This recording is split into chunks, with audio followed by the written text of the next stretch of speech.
let me lie. Let's see who pull up. Let's see who pull up and put it in park. Now, what I was gonna do, I'm gonna be real with you. I've been plotting on this live right here. I'm about to show you. I've been plotting on this live. I got a seeded watermelon right here, and I got this right here. Now, if you know what this is, matter of fact, drop in the comments what you think this is right here, man. Prayers up, blessings up. Let's see who pull up. Cindy, what they do, man. Golden, what they do, man. Miss L, I see you. Prayers up, blessings up, man. I am Coach, what they do. Stover. Jamal, what they do, bruh. See who pull up in here. Now, I'm about to go live. Hold on. Okay, now this is on, okay. I'm live on 5 pages right now, so if I get a page mixed up with a page, forgive me. Let me know in the comments what you think this is. Soul Survivor, what's good? Let me know in the comments what you think this is right here. Let me see. Someone say a snapping turtle. Nah. Okay, I see somebody. Jay Bell know what it is. I want to see if anybody else know what this is. If you know what this is, drop it in the comments. If you don't know what this is, just put a no in the comments. Let me see who pull up in here. Camilla, what's good? I'm about to start cooking. I'm cooking dinner. But I wanted to talk about this first before I get into it. So it's called so someone had, I don't even know if I pronounced this right. I don't know if it's I don't even know how to pronounce this. Jacimia? How you pronounce this? It's Jicama. Jamesia? I seen this in Sprouts. But I got a stepbrother from Kingston. He put me up on this years ago, and then I like low-key forgot about it. But it's like a root, but it tastes like an apple. It tastes like a mix between an apple and a Hakim. How you pronounce it? Jicama? That's how you pronounce it, a jicama? Well, there it is. It tastes like a mix between like an apple and a potato almost. It's kind of starchy, but it's sweet. But so if you can make a salad with this watermelon and this with some shredded coconut and walnuts in the salad, that's so fire. Watch, I'm gonna do this tomorrow. I'm gonna go live and make this salad. This is one of my favorite salads. I was gonna do it today, but it's just been a lot going on. So I said, you know what? I'm gonna push it back. I'm gonna do this live tomorrow. I'm gassed up about it. My name's Jabez Ellis right here, man. I gotta go to help over 1 million people get down to their natural body size and stay there for life. So, you know, because I lost 100 pounds. If you don't know me, this was me in 2014.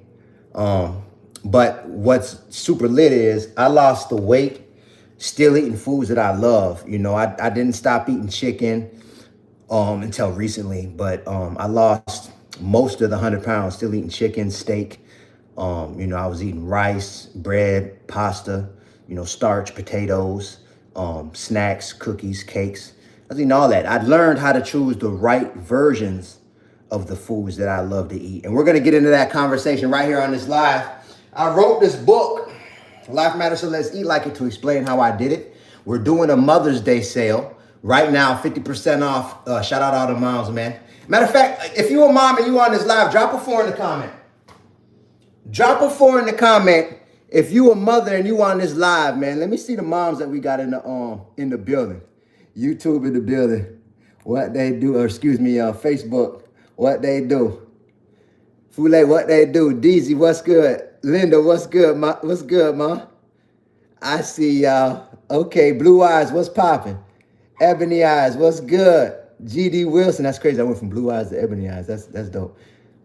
On different platforms. I see all the 4s dropping. Shout out all the moms that's been, you know, that's in their children's life and holding it up. It's all respect. So, you know, out of respect for that situation, we're doing a 50% off sale for the books. We're going to get into a weight loss conversation on this live, but at the same time, we're cooking. So we're doing dinner, and I'm just going to whip this up.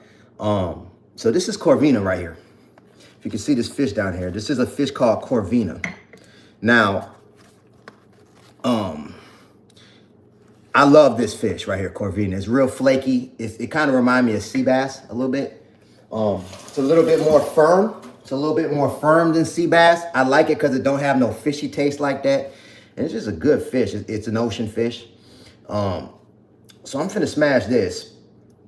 And also I'm gonna do a rice, a cinnamon rice with it. That's a spicy. It's not sweet. They got a hint of sweetness, but it's a bold flavor, a little spice to it, and it got a nice little cinnamon sweetness kick at the end that I really like. So if you peep game, you'll know how to make this cinnamon rice. And with this Corvina, what I'm gonna do is I'm gonna air fry this in the air fryer right over here.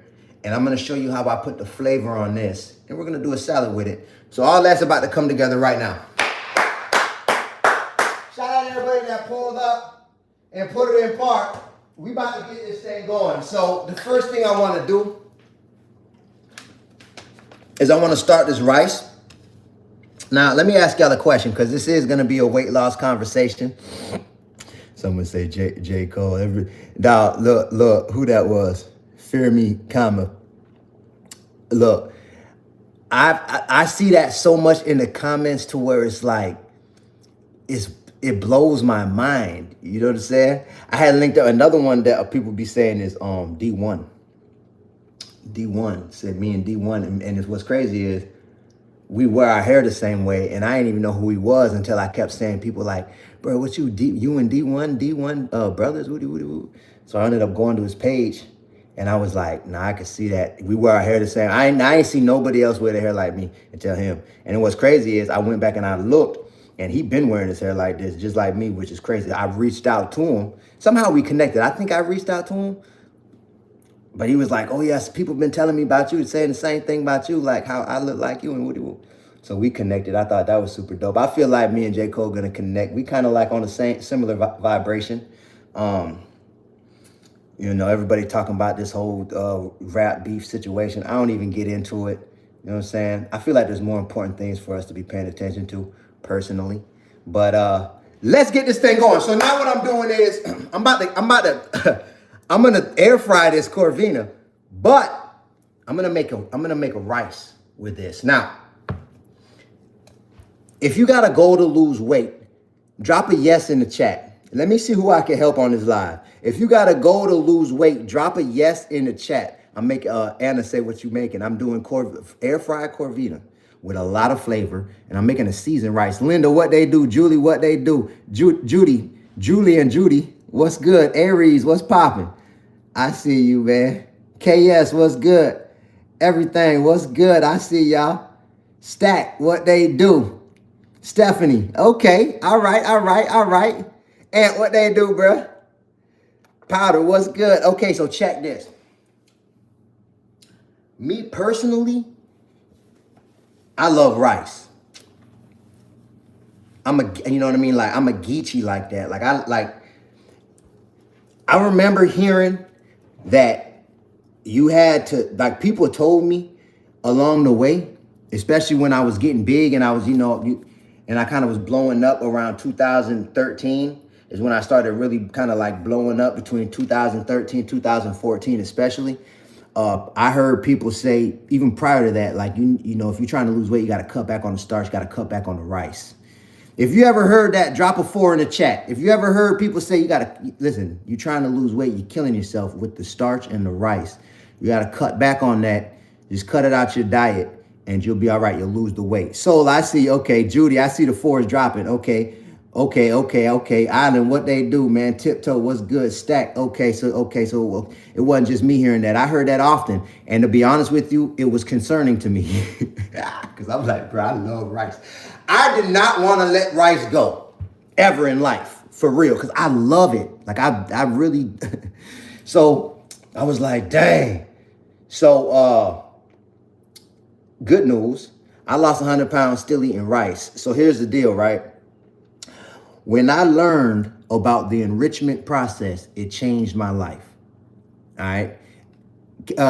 Kenya Demiri. I just seen the order come through. Kenya's love. Shout out to everybody grabbing a copy of the books. We're doing a 50% off sale. I break these principles down in this book, How I Lost 100 Pounds Still Eating the Foods That I Love to Eat. We're going to get into this in this weight loss conversation. I'm about to start cooking in a second, but I want to set this up because I believe it's going to help somebody. A lot of people say they loved rice. And you know what always kind of baffled me about that? People would be like, you need to stop with the rice. But I'm like, I don't know about all that, man, because Asian people eat a lot of rice and they ain't big over there. I used to think that, man. I'm like, I don't know, man. It's like, why? It was starting to get into my mental that maybe Asian people are just different. Like their body can handle rice better than people over here, and like black people and white people and like Hispanic people. I'm like, why Asian people ain't getting big off the rice? I'm like, it seems like they put rice, they eat a lot of rice. You know what I'm saying? So then I found out about the enrichment process, right? So everybody that said that they want to lose weight, I talk about enriched foods all the time because it's just, I like to give out this game because it'll let you know that I know what I'm talking about if you put it to the test and you're trying to lose weight. All I ate growing up was the enriched parboiled Uncle Ben's rice and the enriched long grain white rice. That's all I ever ate. That's all I ever seen growing up. Like, and I lived in multiple households. I lived in 6 states by the time I was 15, 16. And I had a lot of friends. Everybody always had the long grain white enriched rice and the long grain parboiled Uncle Ben's enriched rice. I always seen that word enriched and I thought that it just made it better. I'm like, enriched, that sounds good. Like enriched. I'm like, okay. So they put enriched on the packaging because they're specifying the process that rice has been put through. So the enrichment process is a process that started back in the 40s. And it got big like right after World War II. So the enrichment process is a process where because all grains, whether it's rice, whether it's wheat, whether it's corn, it got a germ in there. It got a germ. Sometimes they call it the fiber of the grain, but it's like the softest part of the grain. It's like in the middle and it's soft and it's like natural vitamins, B vitamins and stuff like that inside the germ. But that's the part of the grain that spoils. So if you bagging up rice or if you making flour and you bag it up natural, it'll spoil quicker than, like you can't just let it sit on the shelf forever. It's going to go bad if you don't sell it and people eat it fast enough. And bugs love the germ of grains. So a lot of times farmers will end up losing batches of grain behind the bugs getting in there. Right? So they created the enrichment process, which is the chemical process mostly, where the germ is removed from the grain.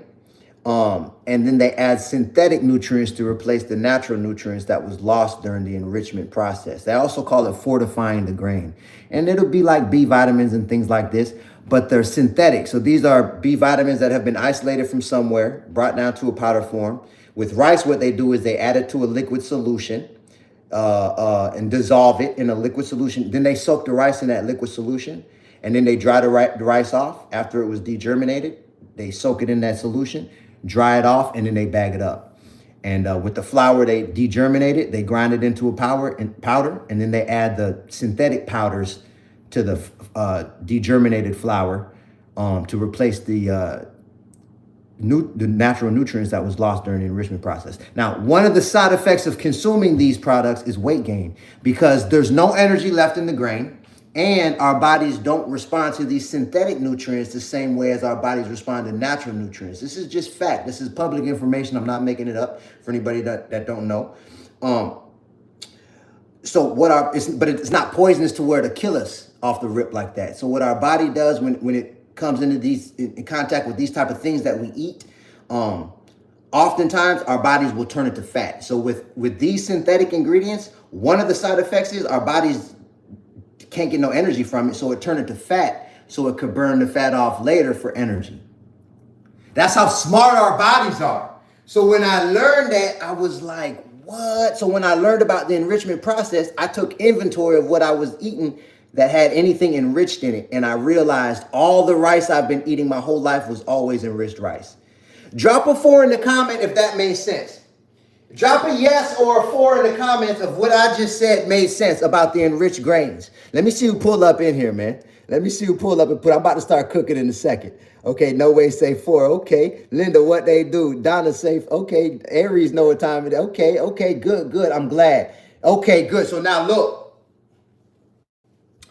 this is the good news. Just like we can buy the rice that was put through the enrichment process, we can also buy the rice that they bag up and sell that wasn't put through the enrichment process. A prime example is a natural jasmine rice. Now, let me show you what I'm talking about, because I can show you better than I can tell you. I'm a visual learner, and I like to show people what I'm talking about. So, babe, we got any more, the bag of the, okay, here we go. I got it. All right, so look. Here go an example of the rice that I came up on. You see right here? Long grain enriched rice. Now, I like the white rice like this when I'm making meals, especially with gravy or like I'm baking chicken, and I like to drizzle that sauce on that white rice because that white rice is soaking up real nice. Or if I'm doing oxtails or anything like that, you know what I mean? Curry. I'd like to drop it on the white rice as opposed to the parboiled rice, because the parboiled rice, it don't soak up that gravy the same way. So this is when we will cook this type of rice. But notice right here, it say extra long grain enriched. See the word right there? Enriched rice. All right, so check this. Watch this. How you know if something is enriched? One, it'll say it on the packaging, or either, sometimes it don't say it like bold on the packaging, but they will have to specify the ingredients added to the rice, and you'll see it in the ingredients. So this is why I'm always saying, read the ingredients, man. And you notice the ingredients is down here at the bottom of the pack, almost like they're hiding it. It's almost like they trying to hide them things. It's right up underneath the nutrition facts. Those are real big. It's a whole lot of other words. And then real little down here, you got the ingredients. Now here you'll see it say enriched long grain rice. All right, then it says niacin, iron, ferric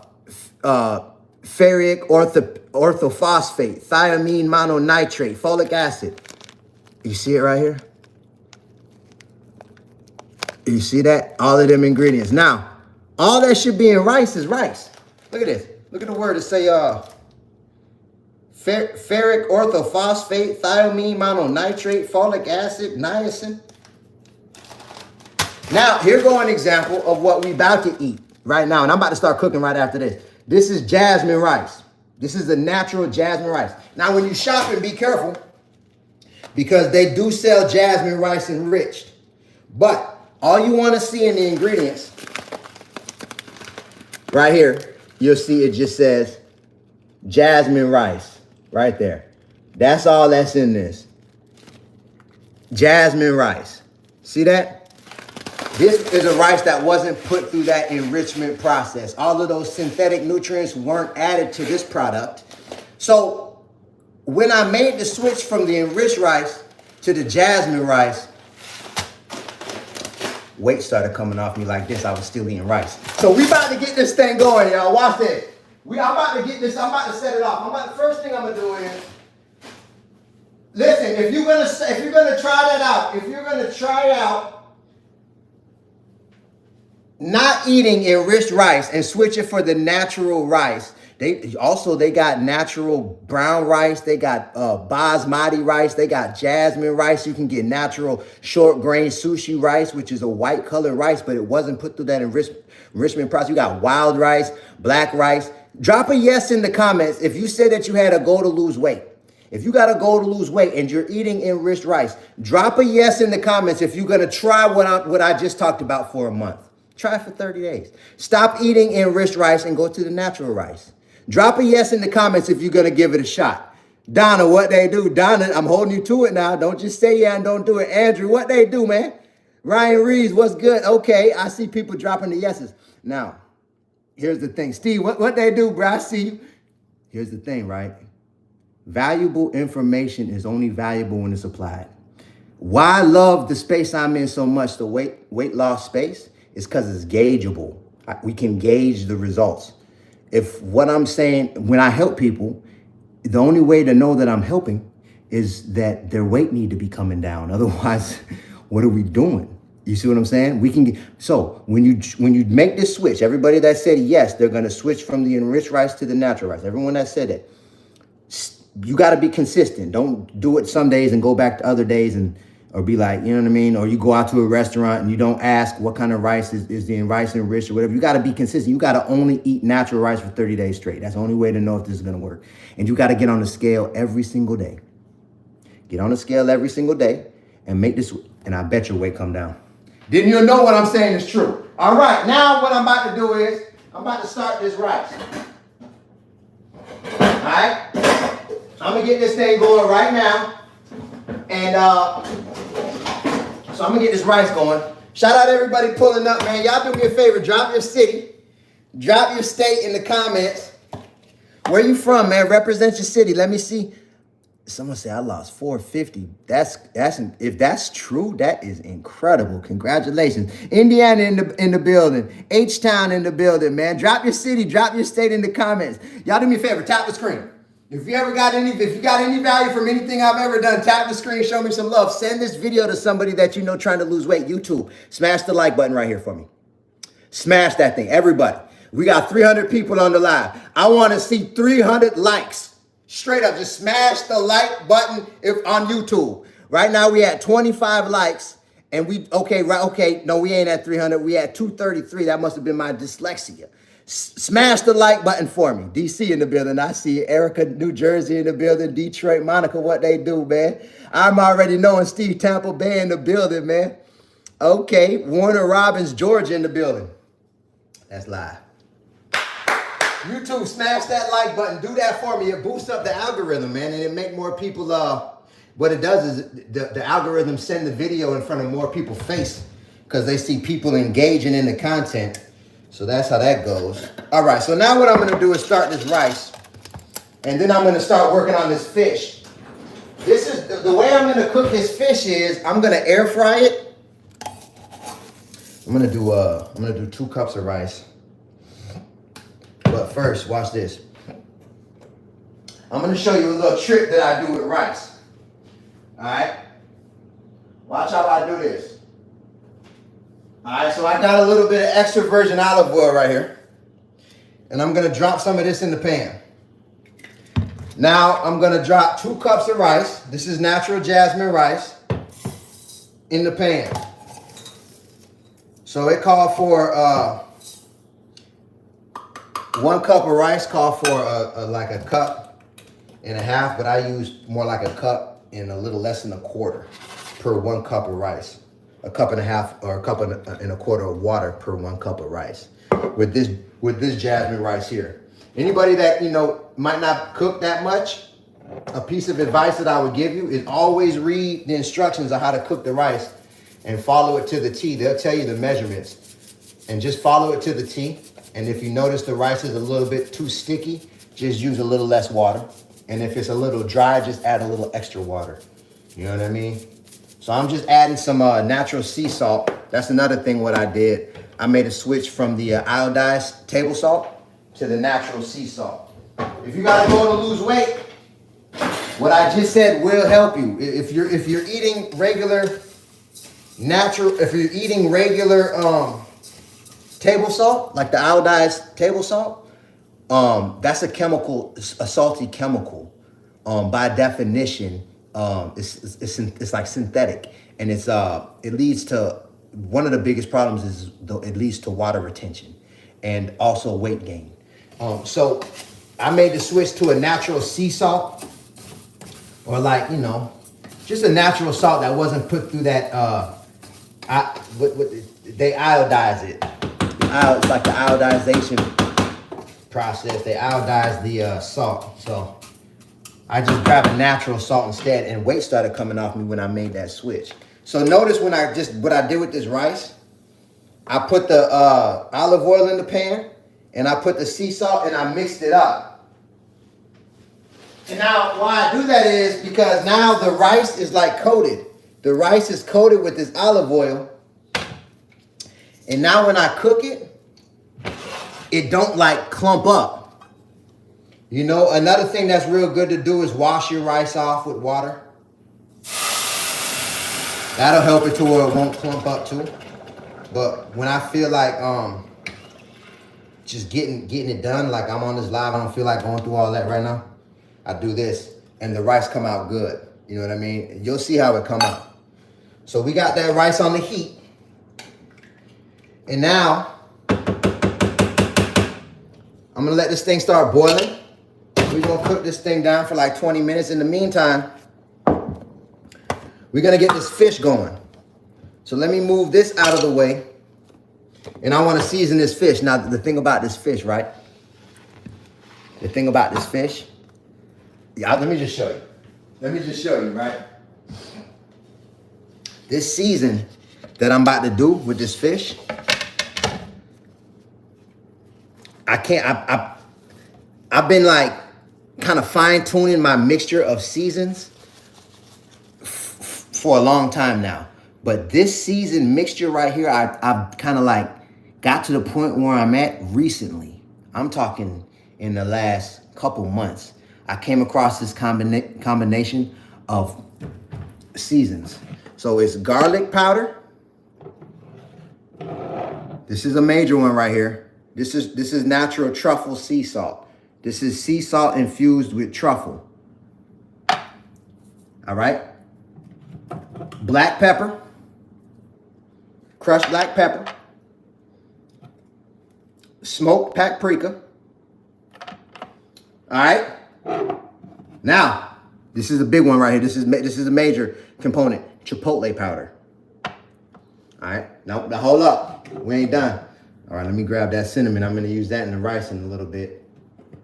This is a big one right here too. This Mediterranean blend of herbs. I really like it. What's inside of here is marjoram, marjoram, oregano, thyme, rosemary, savory, basil, and sage. That's what's in this blend of herbs. All right. And also, I put turmeric in here. All right, turmeric.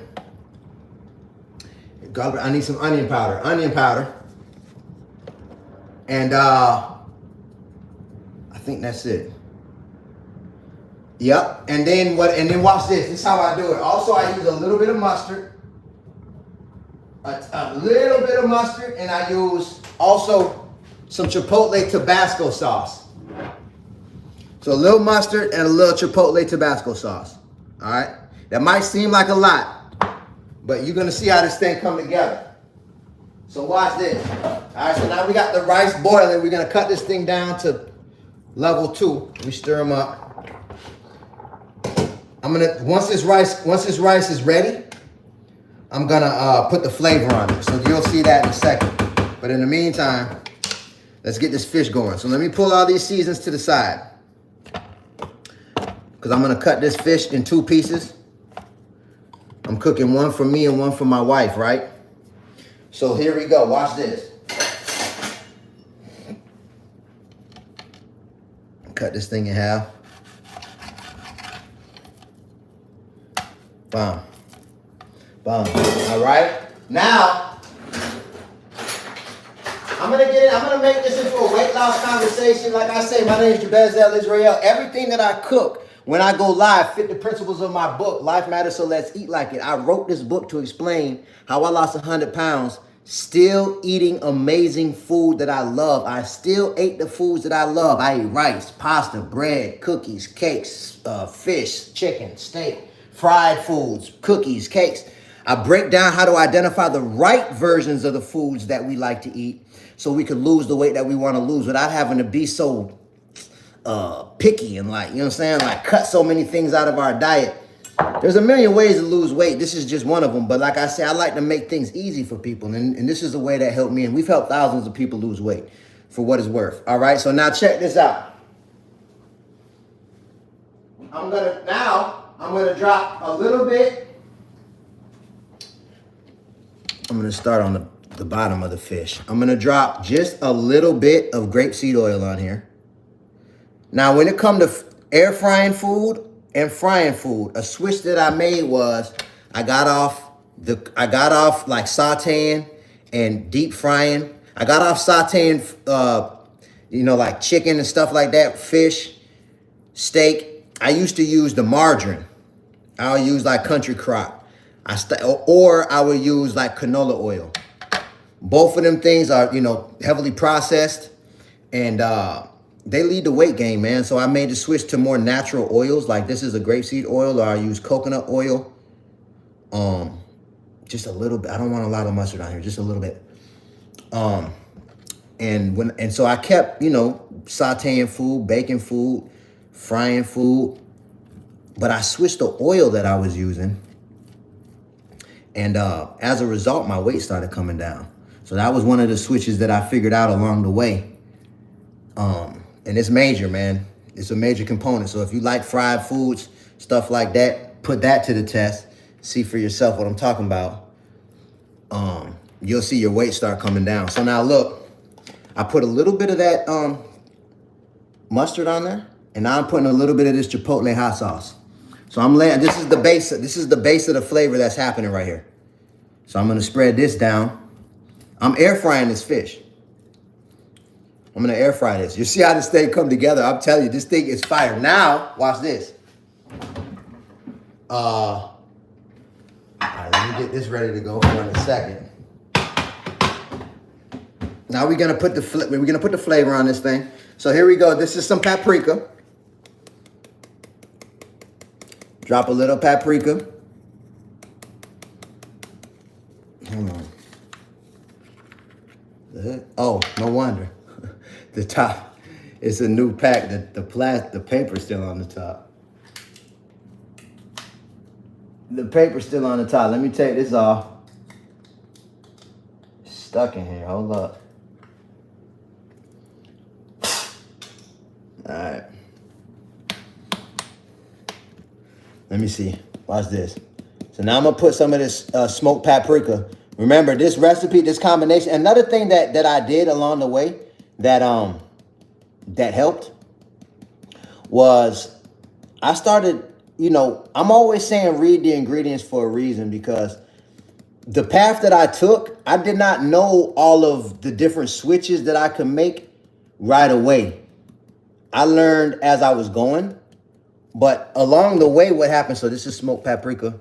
Now I'm gonna put a little bit of turmeric. Along the way, what happened was, it got into my mind, like I had a recollection. When I noticed, because the first thing that I did, and I really thought that this was like the solution to me losing weight, because I was eating a lot of fast food for, most of my whole life. And I figured if I stopped eating fast food, I would lose the weight. And so it took me years and years and years before I actually stopped and was committed. And from making that change, I actually lost 20, 30 pounds easy over a period of 6 months max. And I didn't make any other change. So all I did was stop eating fast food. Do you work out? Barely. I'm starting to get back into it, and I'll get into that in a little bit. But I think this is going to help somebody. So the only change that I made in 2014, the first, and I talk about this in my book, the first change that I made was I stopped eating fast food. And so I lost 30 pounds or so, and then I stopped losing weight, right? Mind you, I was 100 pounds overweight, so I went from 260 to 230. And then I stopped losing weight, and so I was like, dang, man. I was like, dang. I started to get discouraged. This is garlic powder. Now I'm gonna drop some onion powder. You might want to write these seasons down, I'm telling you. So, because I'm going somewhere with the explanation why I season my food like this. So I stopped with the fast food, lost weight, and then I came across the knowledge of enriched foods 6 months later. And now we talked about that earlier on this live. So here go a little bit of truffle salt, truffle sea salt.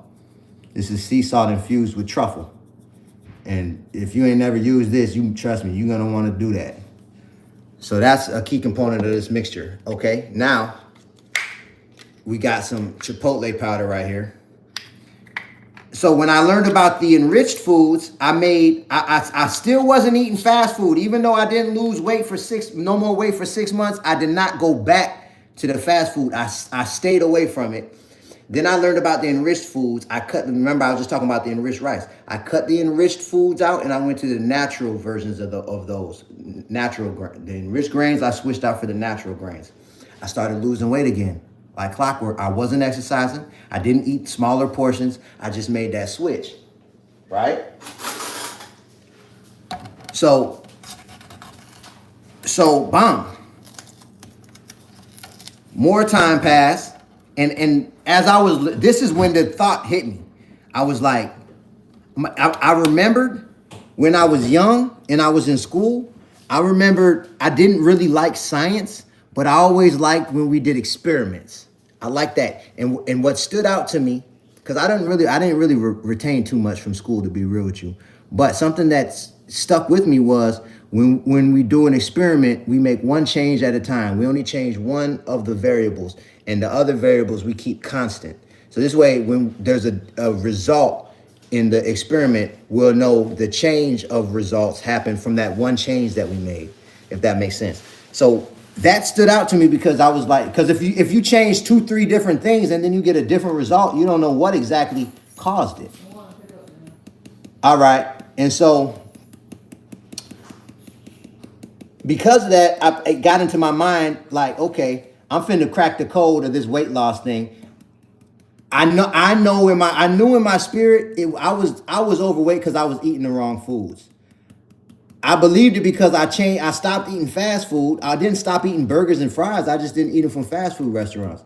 I just, I was still eating noodles, cookies, cakes. I was eating everything that I liked. I was eating fried food, barbecue ribs, everything.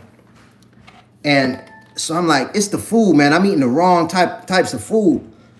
So I made my mind up at that period of my life that I was going to change one thing at a time so I could figure out what was really causing the weight to get on me and what was causing it to come off me. So one of the changes that I made as I started focusing really in on the ingredients of the food, I started focusing on the ingredients because what I learned about the enrichment process, and for me to know if anything was used in whatever I was about to eat, if anything was enriched, I had to read the ingredients. And so this caused me to focus in. So I started making changes. And so one of the seasons that I always used to use was like Lowry seasoned salt, complete seasoning, like the seasons that are like pre-mixed for you. And it's like, like lemon, pepper, all of these type seasons. And so I started paying attention to the ingredients, right? And I noticed, now I'm doing a little cracked black pepper. Hold up, stop playing. Woo! I'm about to sneeze. Dang. I shouldn't have said it. that pepper.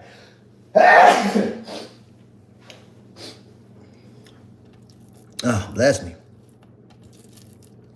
So what I noticed about the season, right, was a lot of them had like silicone dioxide, different chemicals in there. I'm like, okay, let me start making some switches. And so that's why ever since then, I started going to the straight powder. Like this is just garlic, dried up garlic. This is just dried up, onion, garlic, chipotle powder, turmeric. It ain't nothing in there but that. So what I noticed when I started looking at the ingredients of the mixed seasons, they'll tell you right there in the ingredients what's in it. So I just started making my own from scratch. And making that switch was one of the switches where I noticed my weight was affected. I started coming down. In weight when I got off them pre-made seasons. And I started using my own. You know what I'm saying? For what it's worth, man. That's why I'm always saying read the ingredients. So now, bam, we got the mustard on there. I'm about to drop a little bit of this chipotle. This is Tabasco chipotle sauce. I never liked Tabasco sauce, but I like the chipotle hot sauce. Tabasco's chipotle hot sauce I like. I don't like their regular hot sauce. I don't like the way it tastes. Regular Tabasco sauce, I never liked it. But I really like the Chipotle sauce though. All right, now, let me put these seasons on here. I've been running my mouth. I want to get this thing in the air fryer. The rice is about ready to mix with the flavor. Because I'm gonna make this into a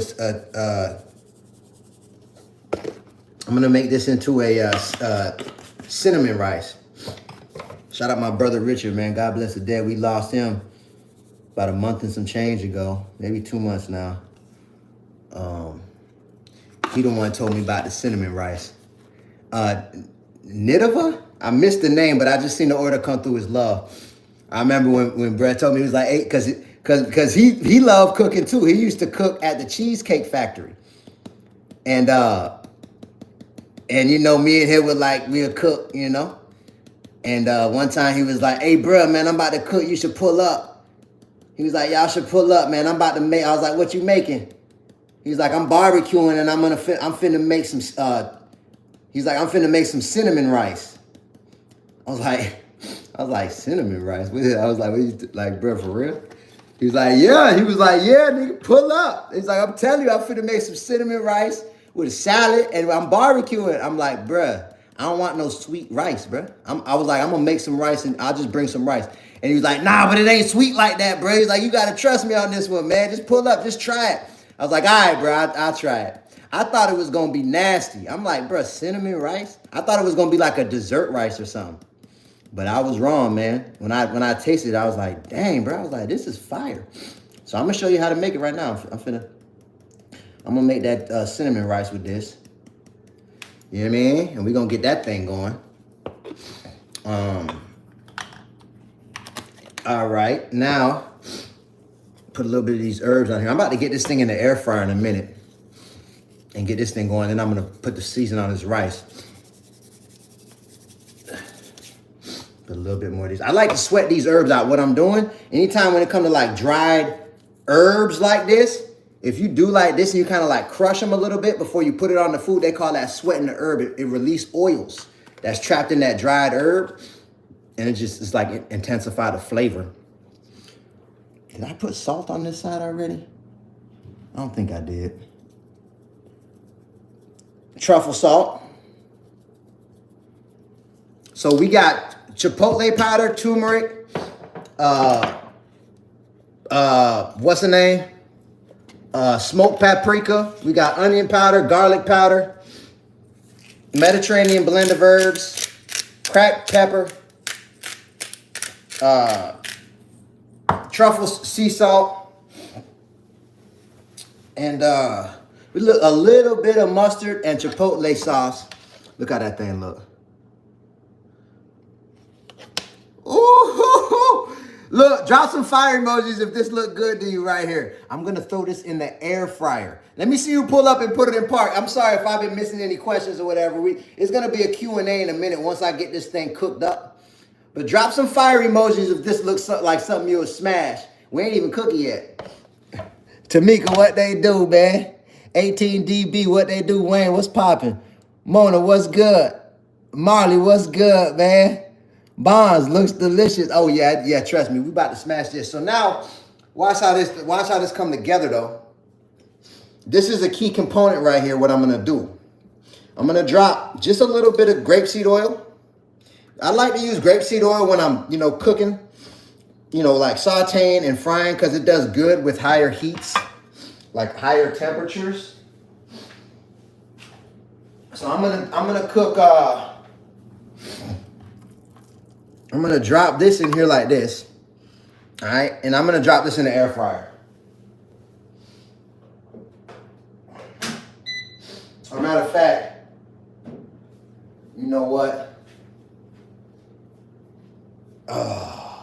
Let me go like this. Let me call it audible because I'm gonna give, I know she'll want this piece because I'm gonna give her her piece. She should be getting back soon from my wife.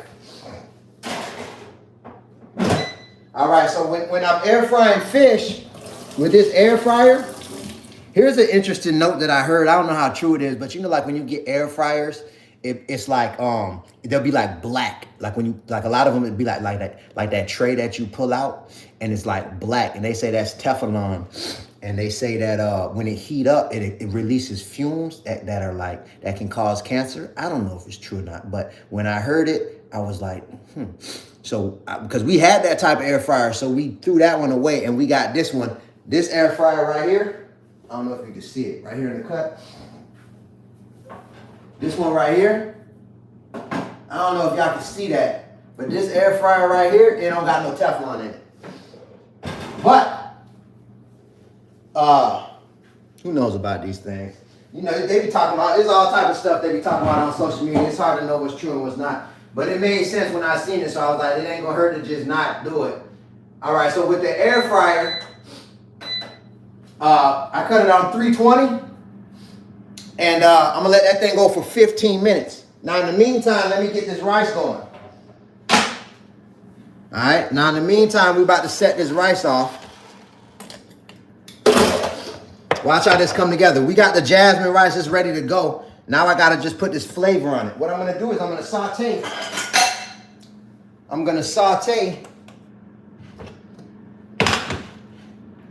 some onions.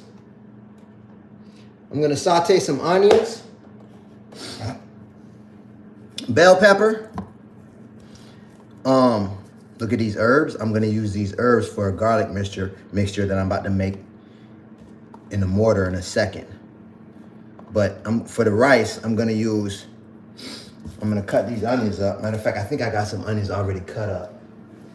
There we go. I'm gonna cut this onion up right here. And I'm gonna cut up this bell pepper. And I just got these 2 tomatoes out of the garden. So these is fresh tomatoes right out of our garden outside. You know, you could call me Jabez Mango Seeds too now, because I got a goal to bring over 1 million fruit trees to America. I realized as I cleaned the way I was eating up and I lost the weight years later, and then I wrote my book, and I've realized that I was hyper dependent on grocery stores and restaurants for food. I remember, you know what made me realize it was when the pandemic hit. When the pandemic hit, it was like, I hated the way I felt. I remember when the first time I went to the store, and like, there was barely any food. Like there was no chicken. Like the steak was gone. Like it was like the food was gone. Like forget about toilet paper. Jason, I just seen the order come through with love. So I remember like feeling scared. Like I felt scared, and I wondered, would I be able to provide for my family? And then I was like, man, I could have been growing some food. Like, I was like, man, I could have been preparing for this. But now since it hit and I'm not prepared, even if I start now, it's going to be a period of time where we don't really have nothing. So I made my mind up to learn, and I didn't know how to grow food. Like, I didn't understand how to do it. So I made my mind up then to start studying content on agriculture. And along the way, I just been learning as I grow, man. You know what I'm saying? And you know and from going through that process since 2020, I've learned a lot, and I've made a lot of mistakes, and learned from them, and also, you know, had a lot of victories, seen different crops all the way through to the harvest, and I've grown fruit trees and stuff like this. Learned how to propagate, learned how to, just different things. Learned how to make compost. And so now I do content about agriculture, because I really believe that I believe when I really look at the root issue that a lot of us are dealing with when it comes to weight loss, I believe at the root of the issue is that there's a way too high of a percentage of us that don't even know how to grow food. We don't understand the elements that are right outside that are free. That's why a lot of times you'll see when I'm doing content, I'll say, the more I grow, the more I see, everything I need is free. Everything that we got, man. This shirt was made from cotton that grow on bushes and trees. You understand? The thread to make this it grew from something. This gold came from out of the ground. Somebody dug it up. It's down in the ground for free. Diamonds is down in the ground. Rubies is down in the ground. Everything that you need to build a car, iron and copper for the wires and electronics and all of that, everything is in the ground for free. We just don't know how to work with the elements. That's our problem. So we depend on other people. We depend on convenience stores. And it's been so many generations that have passed, depending on the convenience store now, that a lot of us don't know how to work with the elements. But the good news is we in like a golden age of information, and it's like you can go on YouTube and watch how-to videos and how to do everything now. So that's one of the main ways I know how to do what I know how to do now, is because I took advantage of YouTube videos. Real talk. All right, so now what I'm about to do is I'm about to start sauteing. I'm going to use a little bit of this grapeseed oil. And I'm going to use a little bit of coconut oil. And I'm about to saute. I got to finish cutting up these. Matter of fact, hold on. Let me wait on that for a second. I'm not done. Take that off the heat. Put this to the side. Matter of fact, I'm going to put this in here. Matter of fact, let me just do it like this. I'm going to cut up some of this red bell pepper. It's something about it too, like when you grow your own food, it's just a feeling going out there in the garden and getting it. Like these herbs right here came fresh out of our garden. I'm about to use these herbs. These tomatoes right here came out the garden. Something about it, man. And you know, like when I learned about the word father, which is come from the word, the Hebrew word, I believe it's Abba. And if you look at the core meaning of the word, it's actually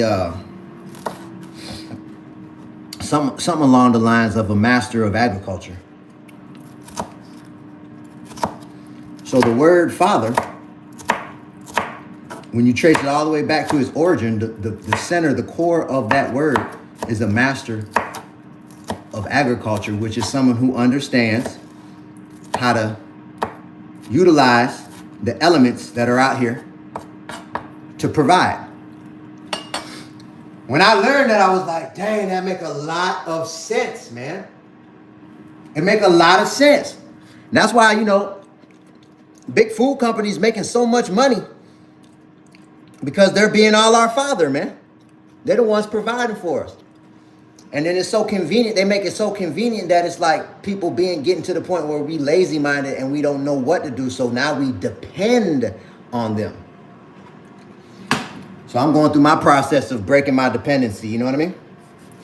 So here we go. Now I'm cutting up these tomatoes. I'm about to drop these onions in here. Matter of fact, we got onions, and bell peppers.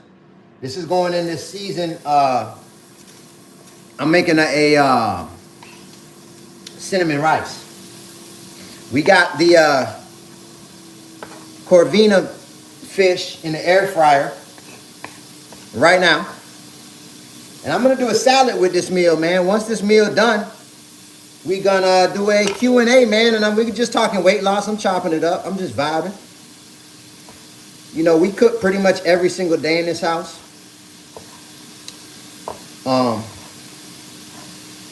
You know, that's just what it is. So I'm just gonna put one tomato in this rice. I'm not gonna cut up both of these. I don't want a lot of tomato in here. I'm gonna cook this tomato down. All right, put this back.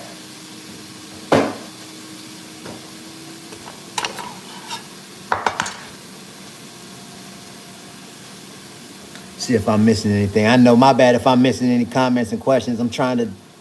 I got 5 phones in front of me and I'm trying to, I'm going on my first day and I'm not going anywhere, so I'm going home. I'm just trying my luck, but it's a little too far. I'm going out I don't understand that one. Nice meal.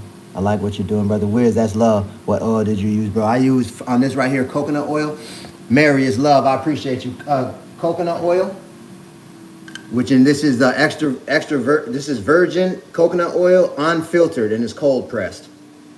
So it's like basically just natural coconut oil, and we use some natural grapeseed oil, and also olive oil I'm using.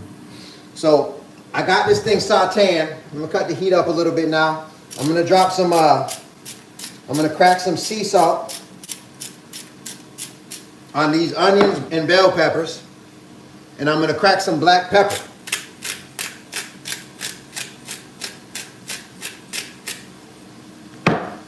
And also, I'm gonna put some turmeric in here.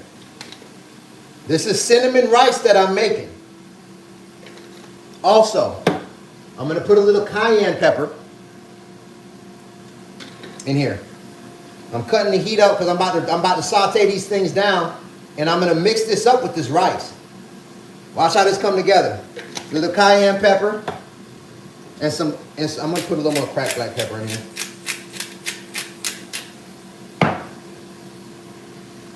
All right, now here goes some cinnamon. I'm gonna drop a little bit of cinnamon on here. Bam. Now I'm gonna mix this up. I'm gonna put a little bit more turmeric in here too. Now this turmeric is gonna turn this rice a light yellow color, which is what I'm looking for. I smell all them seasons, I smell them spices.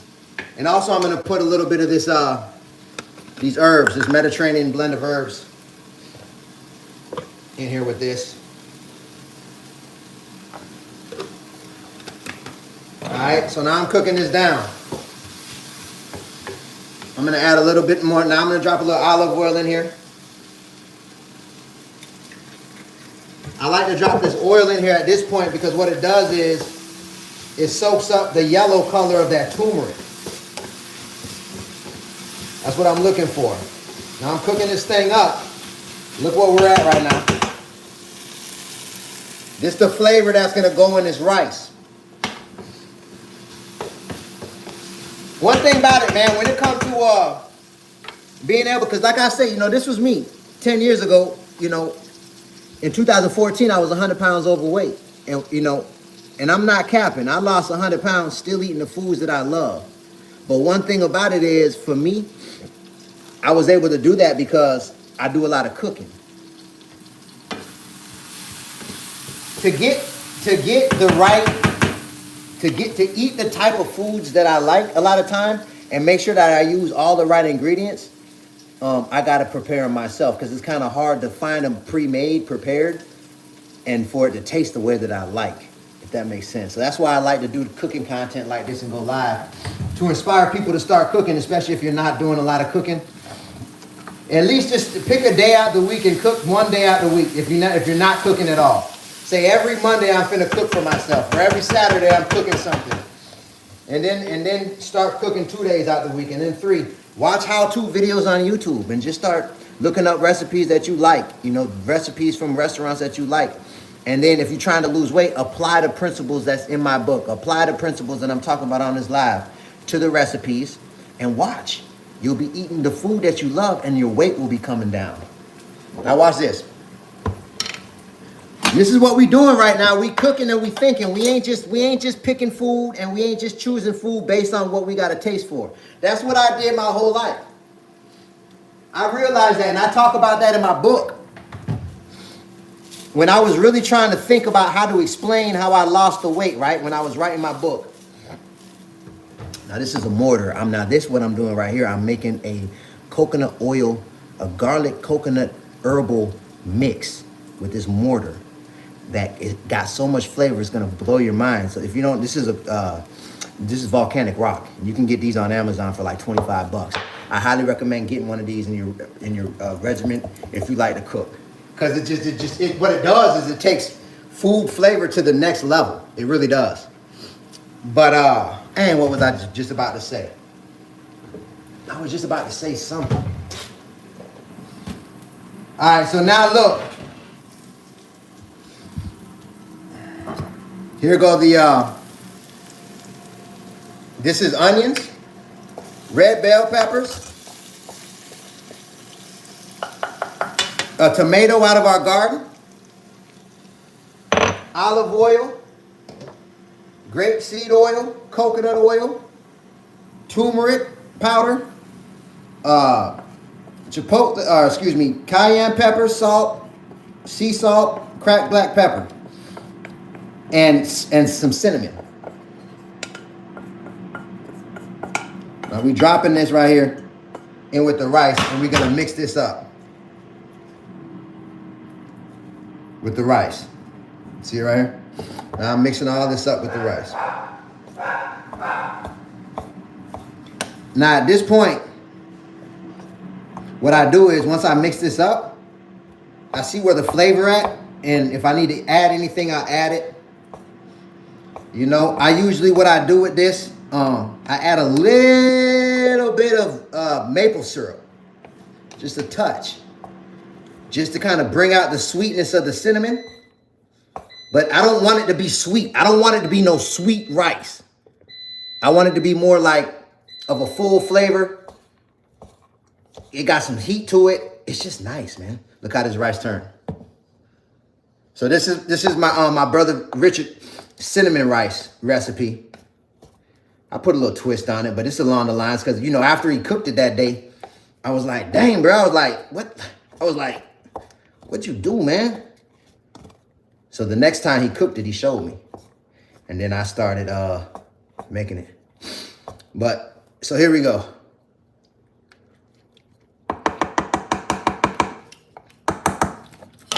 Oh, yeah. Oh, yeah. So now, watch this. You need a little bit of a little lemon. I'm going to put a little lemon in here. And then you need a little bit of maple syrup. Hold on. Where the maple syrup at? Am I tripping? Oh, we probably got to open another one. Hold on, y'all. So, I'm blessed to have grandparents that live in Wisconsin. And my grandpa, he actually make homemade maple syrup. They go out there in the on his property and tap maple trees and make maple. This is homemade maple syrup from scratch. But you can get maple syrup from the grocery stores too. That's it. That's it. I'm not going crazy. I'm not gonna go crazy because I don't want no sweet rice like that. But a little bit of sweetness in this rice, I'm telling you, you could use sugar, but with sugar, you don't want to use that granulated sugar. And that's another thing when it comes to sweets. I actually just put a post up about that. When it comes to sweets, I made the switch from the granulated sugar to the raw organic cane sugar. Because that granulated sugar is similar to the enrichment process, where it's just a sweet chemical, man. You know, it's a sweet chemical drug by definition. Granulated sugar, granulated table sugar, white sugar. And it, you know, it's one of the leading causes of obesity in America. That and high fructose corn syrup. So I made the switch from that granulated white sugar. Good news, right there in the same section, they got the raw organic cane sugar, which is the same plant, the sugar cane plant. They just, it doesn't go through that heavy process that granulated sugar go through. So now what I'm doing, I'm just mixing this rice up because I want to mix that maple syrup in here and kind of coat this, because I barely put any in here. I don't want it to be too sweet, but I want it, you know what I mean? This got a nice spice to it and it got a nice bold flavor. It's just full of flavor, man. So this is the cinnamon rice right here. And you could taste, it's like there's a hint of that cinnamon in there. You can taste the onions, the bell peppers. This is a rice. Hold on, because TikTok got me proving I'm not a bot. This is a rice that if you make it for your family, they're going to be like, what the heck is this, man? There. That rice ready to go. Look, let me show you. This is how it look. That's the cinnamon rice right there. Shout out my brother Richard, man. So now, so I put some, so now what I'm gonna do is, this is the last piece of the puzzle. I'm gonna make a little bit of this coconut mixture. It's a coconut herbal blend. All right. So I'm putting some, I put some coarse sea salt. And this is some peppercorn. This is some natural peppercorn. All right, and I'm gonna crush this up in this mortar.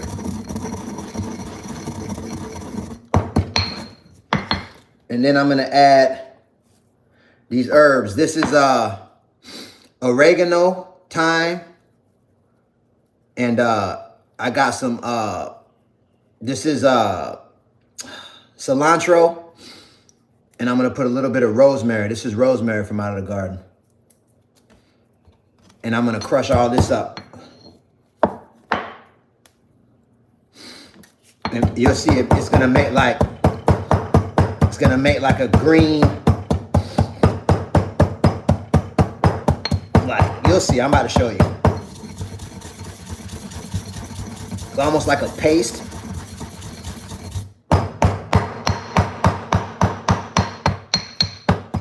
Watch this. So this is how I look. Now, watch this. I dropped this garlic in here. Crush that garlic up. And with them herbs and sea salt and peppercorn.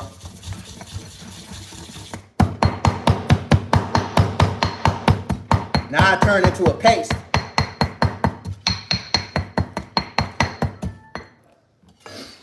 Watch this. I was wondering where you was at. I know, baby. I'm saying it seemed like it took a while. No, I went. I came right back. What, you went to the grocery store? Oh. And then look, your food about ready, babe. Smells amazing, man. Now I'm just gonna warm your fish up just a little bit more. Yeah,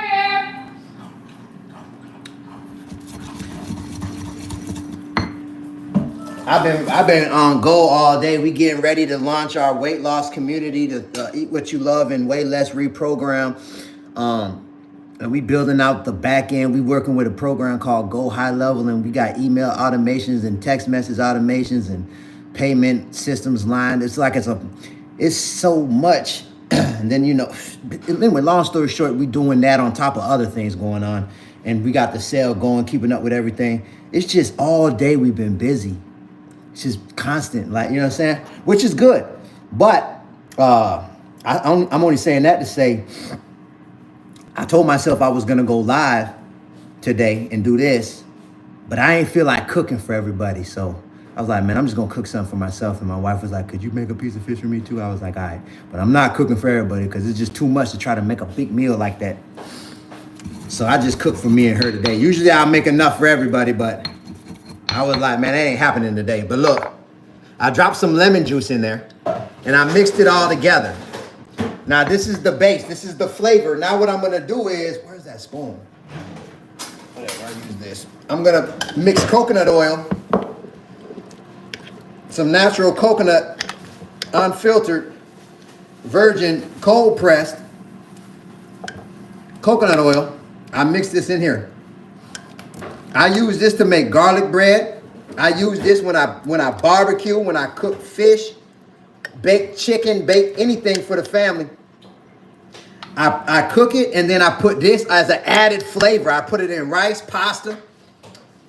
Man, this thing go good on everything.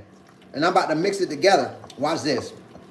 So now I'm mixing all that flavor that I just made with them herbs out of the garden, that garlic, that crushed sea salt and crushed black pepper. And I'm gonna add a little bit of red pepper flakes to this too. Add some red pepper flakes.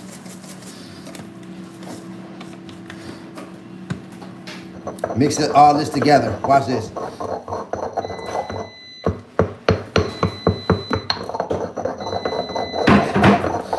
Watch how this come together, y'all. I'm about ready to eat. And then what we're gonna do at the end of this live, what we're gonna do is, Let that one be for you so you can finish. I'll make my first one. well, nah, I'm just gonna make your plate first, and I can chop it up while mine cooking, cause everything else ready. What you want? Caesar salad? That ain't what you want? Yeah, I want Caesar salad.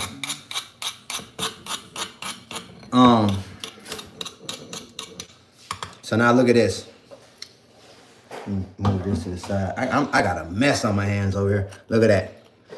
So this is the coconut oil, garlic, herbal mixture that's like, when you taste it, you could just smell it. No, it's so good.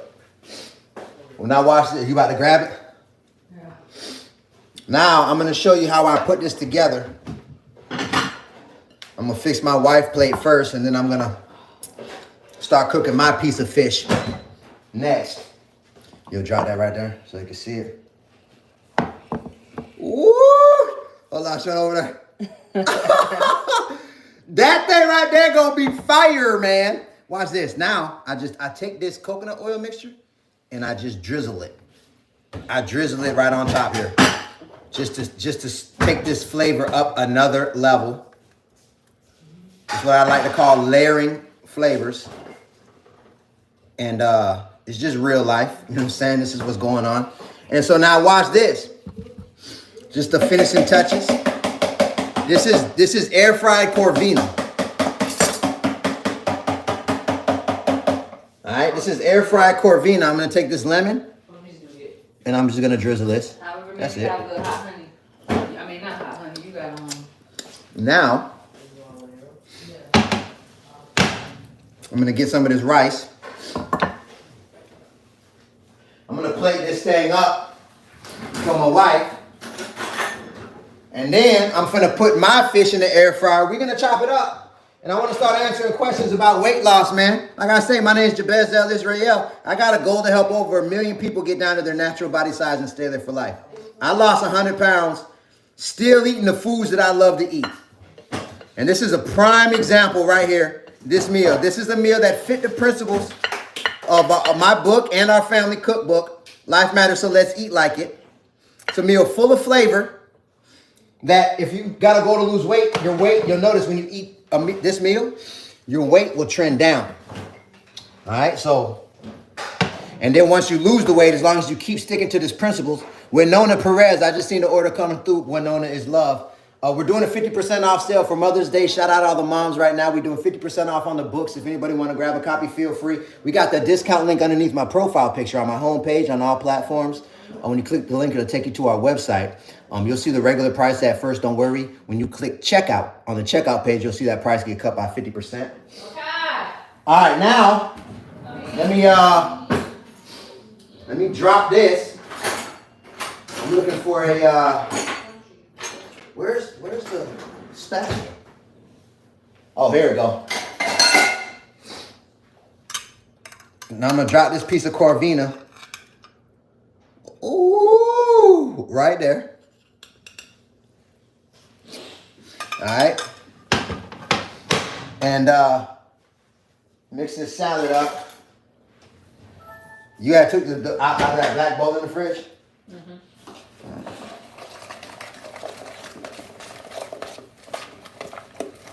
This is some Caesar salad. It's left over from the other night. We had some salad left over. We just dropped some Panera bread dressing on there. And sometimes people be asking me like about the salad dressing. Salad dressings are so hard to find all natural that actually taste good. And they're kind of a mission to make.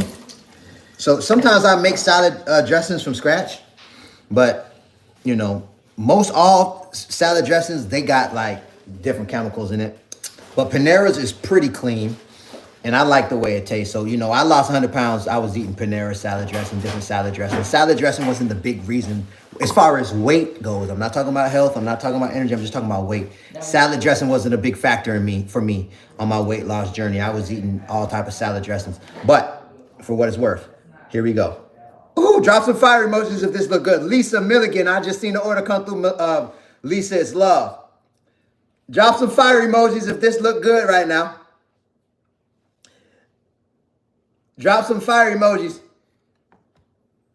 You need to stop, man. And that's another thing too, like, Thank you. I see the fire emojis dropping. It's all love, man. You're welcome, babe. Jeep, what they do? I see you, bruh. Oh, man, it's all love. Jay, what's good? Aries, what's popping? Now I'm about to whip mine up.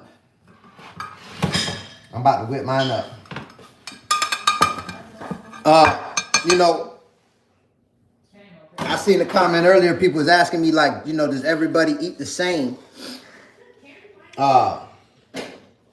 in my house? And the answer is no. And then, because, I coach. Look, this is my piece of fish right here. I'm about to drop it in the air fryer. I coached 12 people almost, probably about just over a year and a half ago. It was like a 2-month period of time where I was just coaching people through a 30-day weight loss process. And, I was coaching them all, getting on a call once a week. You know what I mean? And 11 out of the 12 people lost between 7 pounds and 15 pounds in 30 days. And everybody had a mental transformation. But going through that process, one of the things that I heard a lot was, like, my family don't eat like this. And it's making it kind of hard for me. Like, when I go around them, they're not eating like this. And I get it. But here's the thing, right? How do I say this? Oh, shoot. Hold on, y'all. All right. There we go. Here's the thing, right? For me,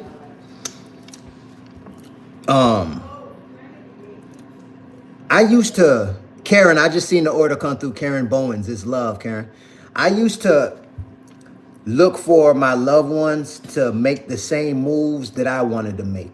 I used to look for that, like, for example, with drinking, you know what I mean? Like, to this day, I still drink. I drink wine. I don't drink as much as I used to. I was out of control, like, for real. I was a real functioning alcoholic. I drank like a lot of, I like liquor back in the days, like all of them, Grey Goose, expensive liquor, cheap liquor, all of it. I was drinking it, and every day, you know what I mean? And but as I started cutting back, I was looking for my wife to do the same thing, and sometimes she would, but sometimes she felt like drinking. And we've been together, what, 16 years, about 20 years, huh, babes? We going on 20. And we go through phases, you know what I'm saying? Like, we ain't always on the same time, period. Same with my kids. My kids ain't all on my time. So around 2020, I had kind of like an epiphany and a self-realization that I can't look for anybody else to do what I'm doing for me to do what I want to do for me. Like, I just got to do it for me and don't expect nobody else to do anything other than what they want to do for them. And that's that. You feel me? I can do my best to guide them. I put more pressure on my wife and kids than anybody else, but I do my best not to do too much with the pressure because everybody on their own time. So I just kind of try to like lead by example so they could see, because they remember when this was me. So they know, and they, especially our children, they eat what they want to eat when I'm not, around, whatever, like even in front of me. But we got rules in the house.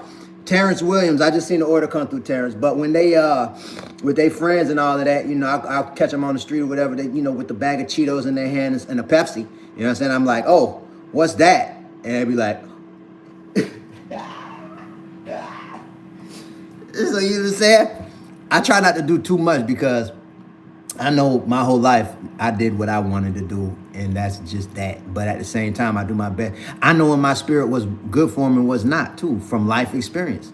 So a lot of times, our family and our loved ones, they got to go through their process of learning what they need to learn. A lot of times it takes for people to have to go through hardship to take a look at their actions, I know if my children don't really, and they eat pretty good, but not, if they keep on the same path they're on, when they hit probably 28, 29, 30, they're going to have to deal with what I dealt with. And that's just the way it is, man. So Hopefully, but the good news is they'll be able to reflect on what they saw me doing. So they'll have a starting point. They won't have to figure nothing out. When the weight start creeping up on them, they're gonna know. They'll be like, dang, at least they had an example. And so that's what I'm trying to give this to as many people as possible. I'm trying to give this to you. If you're feeling it right now, like I'm trying to give you that kind of mindset. Like, just lead by example and just trust God got the wheel, and you know what I mean. And just keep it moving, man, because it is what it is. I'll be cooking. I don't eat chicken. I don't eat steak, barely ever. I might, if I want it, I'll take a bite, but maybe once or twice a year, a few times a year max. But they eat chicken and they eat steak. I cook it for them. If they want it, I cook it. You know? Am I right? I don't know. Am I wrong? I don't know. That's just where I'm at right now. I'm just keeping it real. So what I want to do now is, let me see. Hey, brother, I had met you at Publix. Shout out a couple months ago, and I've been supporting you still. Derek LeBlanc, I just seen the order come through. LeBlanc is love. My name is Shashada, if you remember. That sound familiar, man. It's weird, like, I ain't gonna say weird, but it's a trip. Like, every time I go out now, people recognize me.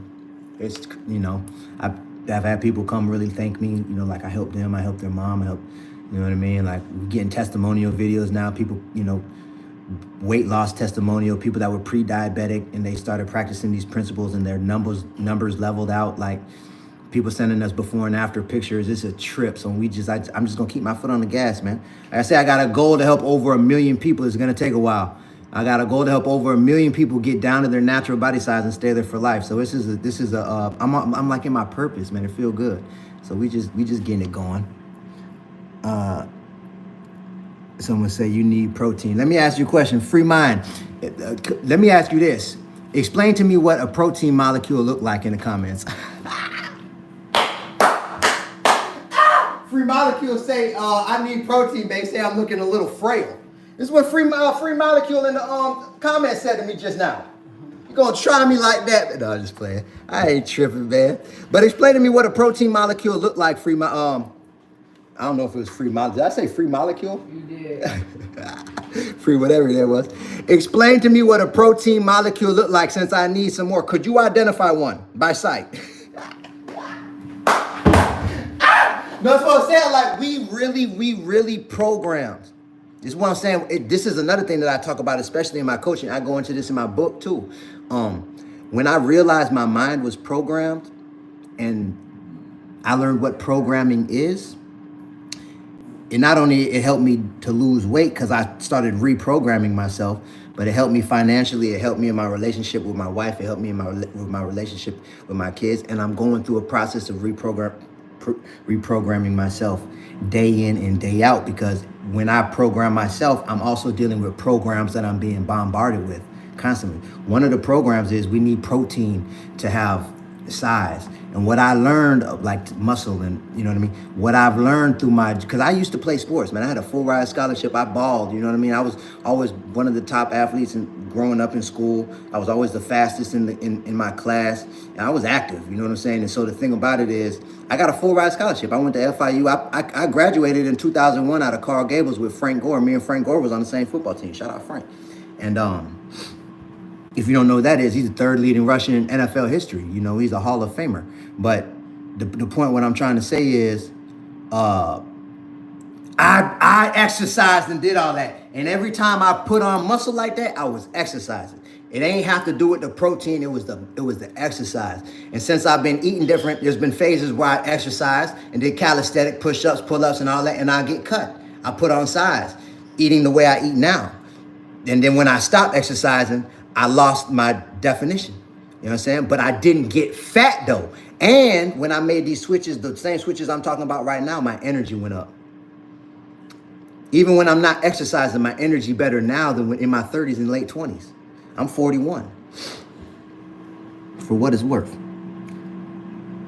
All right, let's see. Any recommendations on shortbread chocolate cookies? Shortbread, you know what that is, babe? Shortbread chocolate cookies? Is that just basically like a cookie? We got a recipe for that, dude. So, I love sweets. And let me show you what I'm talking about. I eat sweets to this day. We got a recipe in our family cookbook. All these recipes fit the principles of my book. We actually got a 4-part video series with QR codes. You scan them. It's called Rooted in Nature, which explains why these recipes will help you lose weight. We got meat, like here goes a salmon recipe. We got meat recipes, veggie recipes. We got fish, beer battered fish recipes, all different type of, jerk chicken, curry chicken. We got veggie recipes, like flatbread. We got tortillas in here, cornbread, rice, pasta. But we got snacks in here too, desserts. And here go an example right here of the chocolate chip cookies, right? If you want to take a screenshot, I forget what phone that was. Here it go. If you want to take a screenshot of that of Miss Plenty More, take a screenshot of that recipe right there. I'm gonna give you a second. Screenshot it. Now, this recipe right here, right? When you eat these cookies, I'm gonna let y'all take a screenshot if you want to. That wouldn't have been fair if I just showed her. When you eat these cookies, not only are you gonna be amazed how good they taste, you're gonna notice it don't sit so heavy on your stomach. Because the main recipe in cookies that was making it hard for me to lose weight and was putting weight on me was the flour. I was eating cookies made with the enriched flour, which is a processed flour. I talked about it earlier in this live, but good news, they also make flour that wasn't put through the enrichment process. So these cookies is made with a natural flour, a natural wheat flour. And also, instead of the granulated white sugar, Miss Plenty, we use the raw organic cane sugar as a substitute for the granulated processed white table sugar, right? Also, instead of the iodized table salt in this recipe, most recipes call for, we use natural sea salt. And then a lot of cookie recipes will call for margarine or butter. But as a substitute for the cookie recipe I just showed you, we're using virgin coconut unrefined cold pressed coconut oil.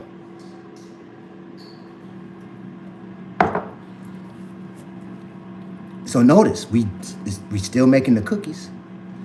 Same ingredients as same type of chocolate, but they taste even better. And when I was making look, we got look at these donuts.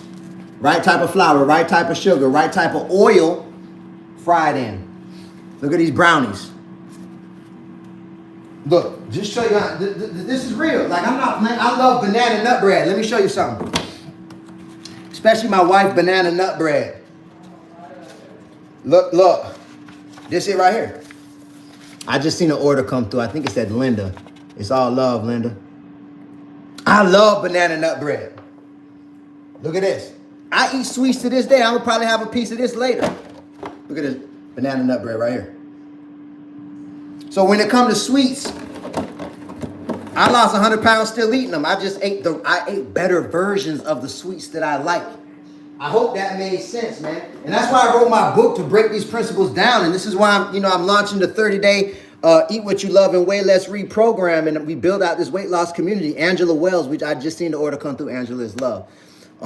Because once you understand how to choose the right versions and the right ingredients for the things that you like to eat, you'll notice as you're getting on the scale day in and day out, your weight will start trending down. And so when I realized that I could do that, it was easy for me to make a lifestyle out of this. I didn't have to quit the foods that I like. I just had to figure out how to choose better versions. I need your book. I need all that information. Patty, it's all love. We're doing a Mother's Day sale too. If anybody want to grab a copy of either one of our books, both of them are weight loss books. This is a book of principles, where I break down the principles of how I did it so you could understand how to choose the better versions. What I like about the book too, at the end of the book, and it'll make sense when you read the whole thing, but what I did, in my opinion, chapter 3 is the chapter on mindset is the most important chapter.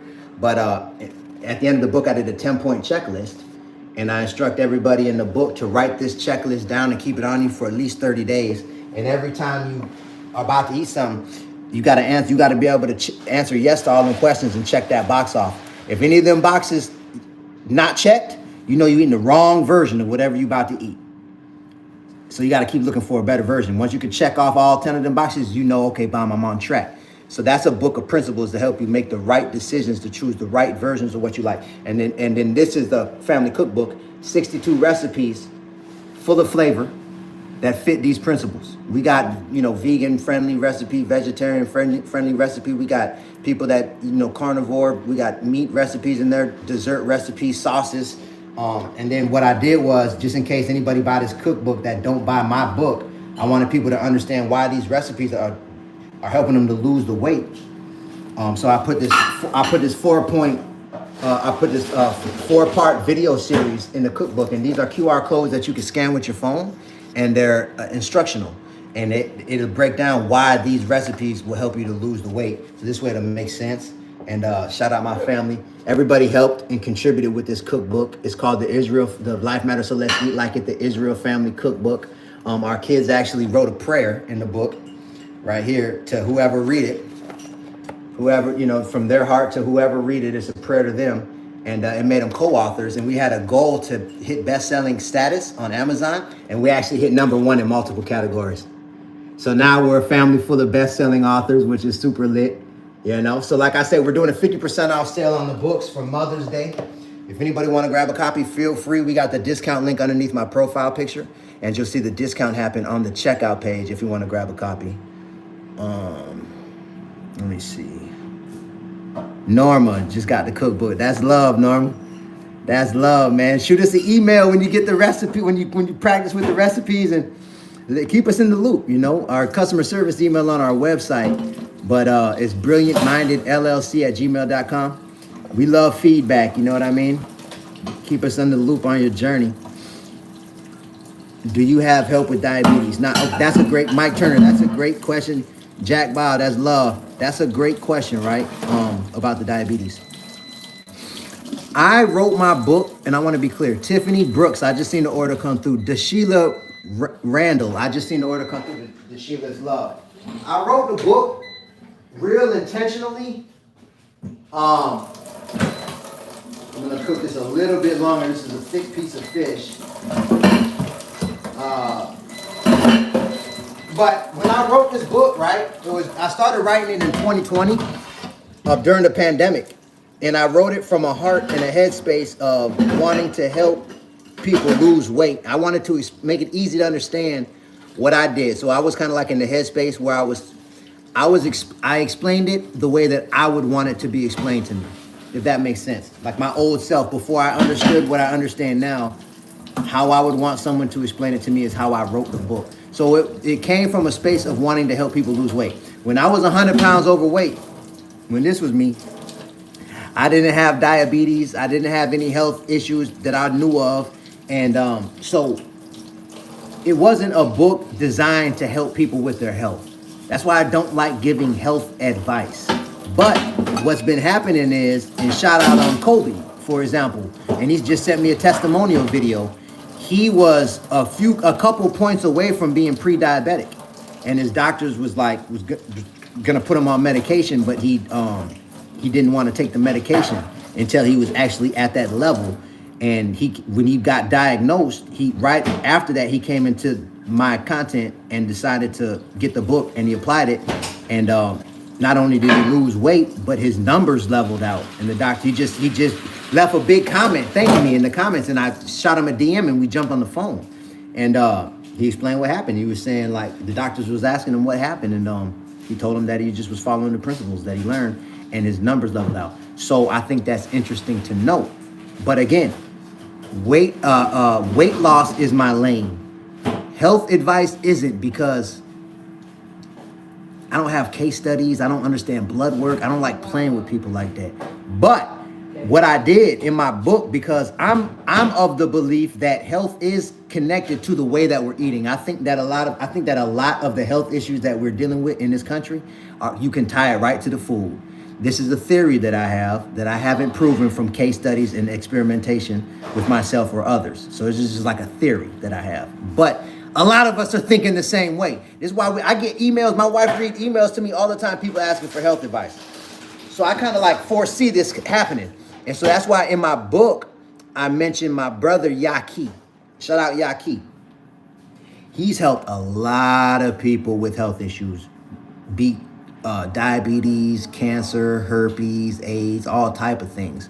So his YouTube channel, if you got any health issues, Brandon Harris, I just seen the order come through, Brandon is love. If you got any health issues, I suggest studying Yaki's YouTube page, Yaki TV, Yahki. Derek LeBlanc, I feel like I just seen an order come through for you, Derek, but I appreciate you. It's love. You must have ordered both books. That's live. It's love, Derek. Keep us in the loop on your journey, man. But again, Yaki, Yahki, Yaki TV on YouTube. And he give out so much game. Watch the videos where he talking about diabetes. He'll give you a formula that you can put to practice and see for yourself. If I were you, that's where I would start. So I kind of direct people to him. That's his lane. That, you know what I'm saying? My lane, I like to stay in it, and it's weight loss. I like to help people lose weight. All right, so are you going to make another cookbook? Well, the next thing, and we're actually designing, my wife doing most of the heavy lifting. We're doing a year-long meal plan. And it's going to be included in the weight loss community that we're launching. So that'll be a digital product, but it's going to be 365 days of recipes. And it's in motion as we speak. Every recipe going to be fire. Just know that. So that's coming up. That's coming up. And I'm excited about it. All right. So we got this Corvina in the air fryer. And I'm about to drop this. Now watch this. I'm about to eat. I'm hungry. It's about that time. Let me wipe this off. I don't like the way this look right now. And I'm about to eat. And then I want to start answering more questions. We're talking weight loss. Like I say, my name is Jabez El Israel. I got a goal to help over 1 million people get down to their natural body size and stay there for life. We're talking weight loss on this live, man. We're talking weight loss on this live. All right? So, let me get some rice. This is the cinnamon rice. If you was here for the whole live, you've seen how this came together. This is cinnamon rice, but it ain't sweet like that. How everything tastes, baby? How everything tastes? Amazing. Get that up, babes. I appreciate you, man. I'm glad you liked it. Now, so we got a little rice here. That's the cinnamon rice. We got some Caesar salad. All right. And the last piece of the puzzle is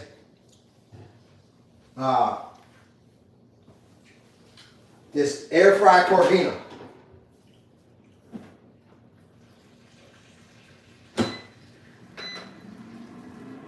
Look at this air fried Corvina, y'all. Ooh!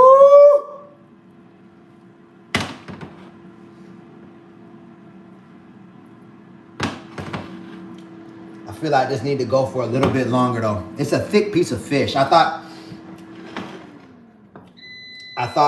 here's what I'm gonna do. Watch this though. Watch this. Because not only is this already fire, but I'm finna take this garlic coconut spread, herbal garlic coconut spread I got, and I'm finna put it on top of this here. And I'm finna put this right back in the air fryer for about 3 more minutes. It's ready. I could eat it right here, but I feel like the way it's looking, I don't like my fish too, like, I like it to be, some people like their fish real, like, almost wet, like, real tender. But I like my fish a little bit more firm. So I'm going to let this thing go for about 3 more minutes. Look at that. Matter of fact, Yeah. I'm gonna cook it on a higher heat though, just to blast it real quick. I'm gonna cook this on 400, just to give it a quick blast. And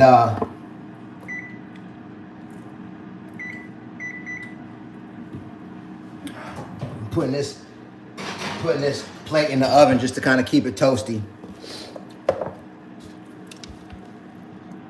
Nyrus, I just seen the order come through. Nyrus is love.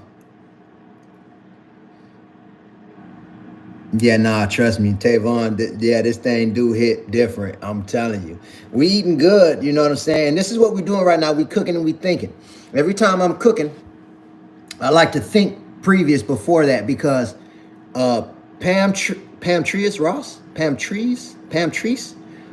just seen the order come through. Pam Trees is love. Cheese. If that's a question about the cheese. I personally stopped with the dairy products in 2020. But I always like to say this because this is a weight loss conversation, and I think this is interesting to note when it comes to the cheese, right? I had already lost around 80 pounds before I decided to cut back on the dairy to the point where I cut it out of my diet. I cut dairy out of my diet because I seen Dr. Sebi talking about it. I kind of started getting into his content around 2020. And I seen he was saying, like, if you got melanin in your skin, you know, you lactose intolerant. And he was saying a side effect would be like when you wake up in the morning. I see, Jamie, that's love. I appreciate you, Queen. You wake up with cold in your throat and in your chest. A lot of times he'll say you wake up with it and you have to pull up the cold and spit it out. And he was like, that's a side effect of being lactose intolerant. And you need, if you stop eating dairy, that problem will go away. I seen him say that. And my whole life I dealt with that issue. Tammy, I just seen the order come through. Tammy is love. So when he said that, because of all this, you know, different kind of like success that I had over the last 6 years prior to that with losing weight, making better decisions with my food choices, I decided to try out, because I loved cheese, man. I loved the sour cream on my burritos. And so it wasn't an easy choice for me to stop eating cheese. But I was like, I wonder, man. I wonder if that's really what it is. So I stopped. I said, I'm going to stop for 90 days and see if I notice a difference. Angus McKinney. I just seen the order come through. Angus is love. I was like, I can go 90 days without cheese. If I don't notice a difference in 90 days, it probably ain't even true what he talking about. So I stopped. And probably 6 weeks in, I remember it hit me. I was like, damn, I ain't wake up with the mucus. And I had to think, I was like, when was the last time I did? I had to think back like a week. So I after that, every morning I was paying attention. After a couple of weeks went by and I ain't had no mucus, I was like, it was the dairy. I was like, I think it was the dairy. I stopped. And so ever since then, I didn't eat it. And so around that same time too, I started cutting back on chicken and steak. And I ended up losing another 20 pounds. I made my way all the way down to 160. And now I float around 170, between 170 and 175. But sometimes I make my way to like 178, 179. But I float in that range for like the last year or so. But the point what I'm trying to make is the dairy wasn't the big issue as far as weight with me. But I just like not waking up with that mucus. And I feel a difference. So I'm like, I'm done with the milk and the cheese and all that. For what it's worth, you know what I mean? But that, you know, I encourage everybody to kind of like, where is the, I'm looking for the spatula, y'all. I don't know where I put it. Hold on. I'm finna put this piece of fish down right here. Whoop, there it is. Uh-oh. Drizzle a little bit of this sauce on the top of that. I'm about to smash this right now on this live.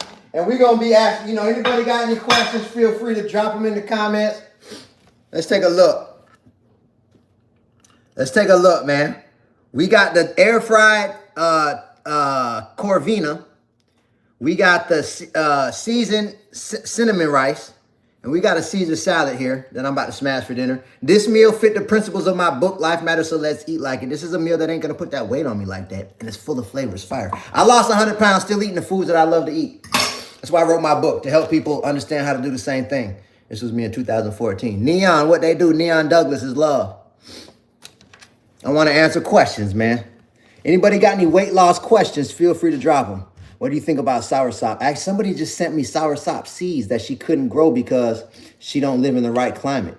And I need to grow them things. I've been so busy, I ain't dropped them yet. I don't know much about it from experience yet, but I will soon. Cheese is something I struggle to let go. Trust me, it was hard for me too, but what happened was, and I talk about this, you know, I go into this more in my coaching, and I talk about it in my book, but that's why in my book, chapter 3, and I know in my spirit it's the most important chapter of the book, is mindset. I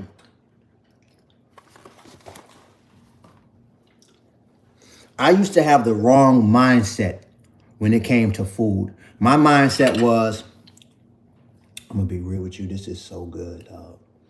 It's so tender and full of flavor. I didn't even pray yet. But my mindset when it came to food was, I chose food based on what I had a taste for. So that's as deep as I looked into it. And I believe I was programmed to do that. Because ever since that's how everybody was choosing that I grew up around. It was like, when the conversation came up for like, what are we eating for dinner? It was, what do we got a taste for? It was like, I got a taste for pizza. I got a taste for burritos. I got a taste for burgers. I got a taste for noodles. You know what I'm saying? I want to do Italian food. It was all about what we had a taste for. And so that's as deep as I thought into it. I didn't think about what ingredients was in the food or none of that. The only time I thought about ingredients was to see how to cook what I wanted, but that's as deep as I thought into it at that point. So, because someone said they got a problem with letting go of cheese. Again, with cheese, that wasn't the big deal. That wasn't the big deal, the big factor as far as weight loss is concerned. There's a lot of theories about health issues when it comes to dairy, but that's not my lane.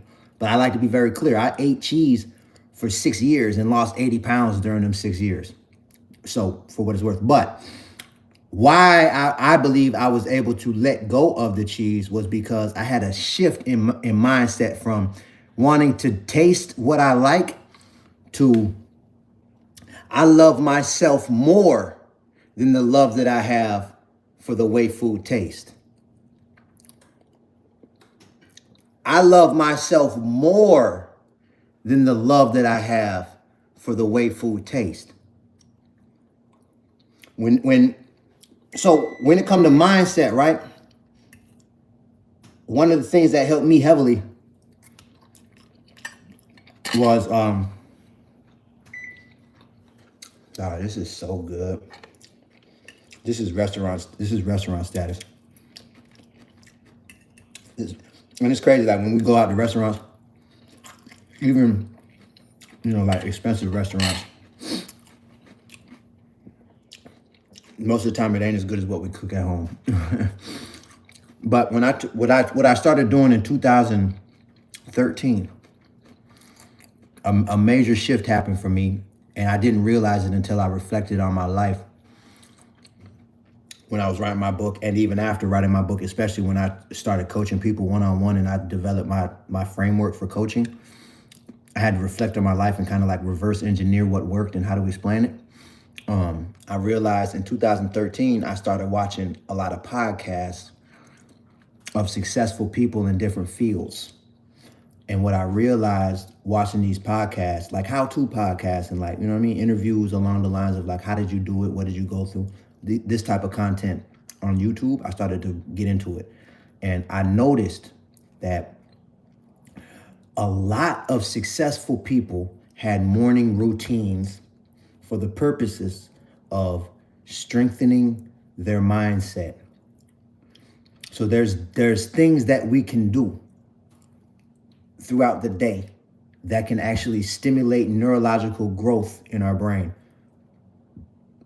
So as I started to come into contact with this pattern of successful people, and I started to hear the repetitiveness of it coming from different people, I decided to start doing the morning routine. If I told you one of my morning routine, and actually people pay me for what I'm about to say, if y'all want to hear it. And if you want to hear it when I tell you, it's so simple, but it's so powerful and valuable. It's hilarious. If you want to hear it, drop a yes in the chat. If you want to hear a part of my morning routine, it's actually the very first thing I do. That's part of my morning routine. Drop a yes in the chat. I see the yes is dropping real. What they do, man. Sweetie, what's good? Amanda, what they do? Oh, man. I see them dropping normal. What they do, Aries. I see you still pulled up, Aries. What they do, Joey. What's good? Charlene. Okay. So check it, right? Shout out Facebook. I'm starting to I just started posting on Facebook. We live on 4 other platforms at the same time, Facebook. You know, I just put a post up, an old post. I put a post up about the sugarcane, and it got like 1.5 million views. I put my mind on attacking Facebook like a month ago, and we starting to go up. Now we have to like almost 25,000 followers. We went up like over the last 10 days. But so shout out Facebook. But okay, everybody dropped the yes about the morning routine. All right. So, okay. All right. If you've ever heard the saying, if you want a different thing, you have to do, or if you want a different result, you got to do different things. In order to get different results, we have to do different things. We got to do different things in order to get different results. If you've ever heard that, drop a 4 in the comments.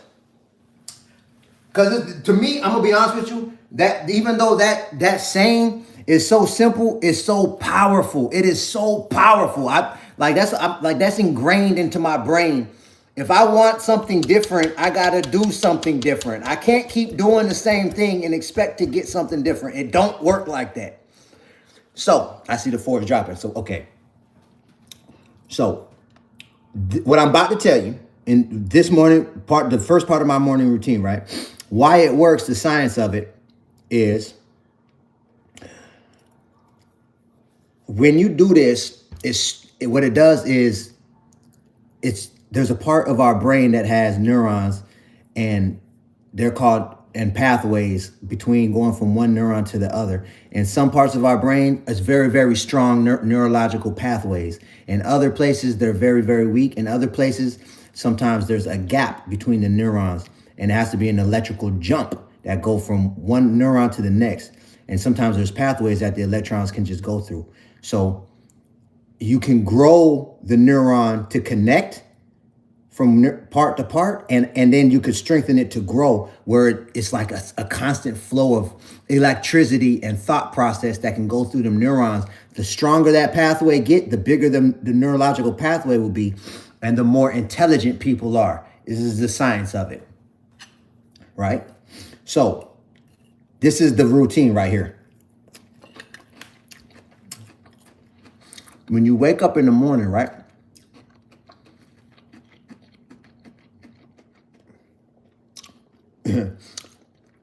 You know, like when you wake up, have you ever had this happen? You'll wake up, but you don't want to open your eyes because you don't really want to wake up yet, and you try to go back to sleep. But you up though, but your eyes are still closed. Drop a yes in the chat if you ever had that. Let me see who pulled up in here, man. Let me see who pulled up in here. We got some people on these lives now. If you ever had that scenario, Trina, what they do? Know me, what they do, man. I see, okay, Rachel, though, it is like, okay, that's the most powerful point to do what I'm about to say in. That point before you open your eyes, but you're up. But if you don't do it right here in this point, it's okay. Just as soon as you think about it, do it then. As soon as you wake up in the morning, the first thing you do is smile like this. Just smile.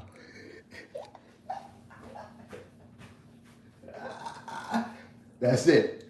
People pay me for that information, and I'm telling you, it's worth it. Don't get it twisted at all. Don't get it twisted. Sometimes the most powerful things, are so small, but when you do them every single day, over and over and over and over and over and over and over, what happens is a program develops. This is programming.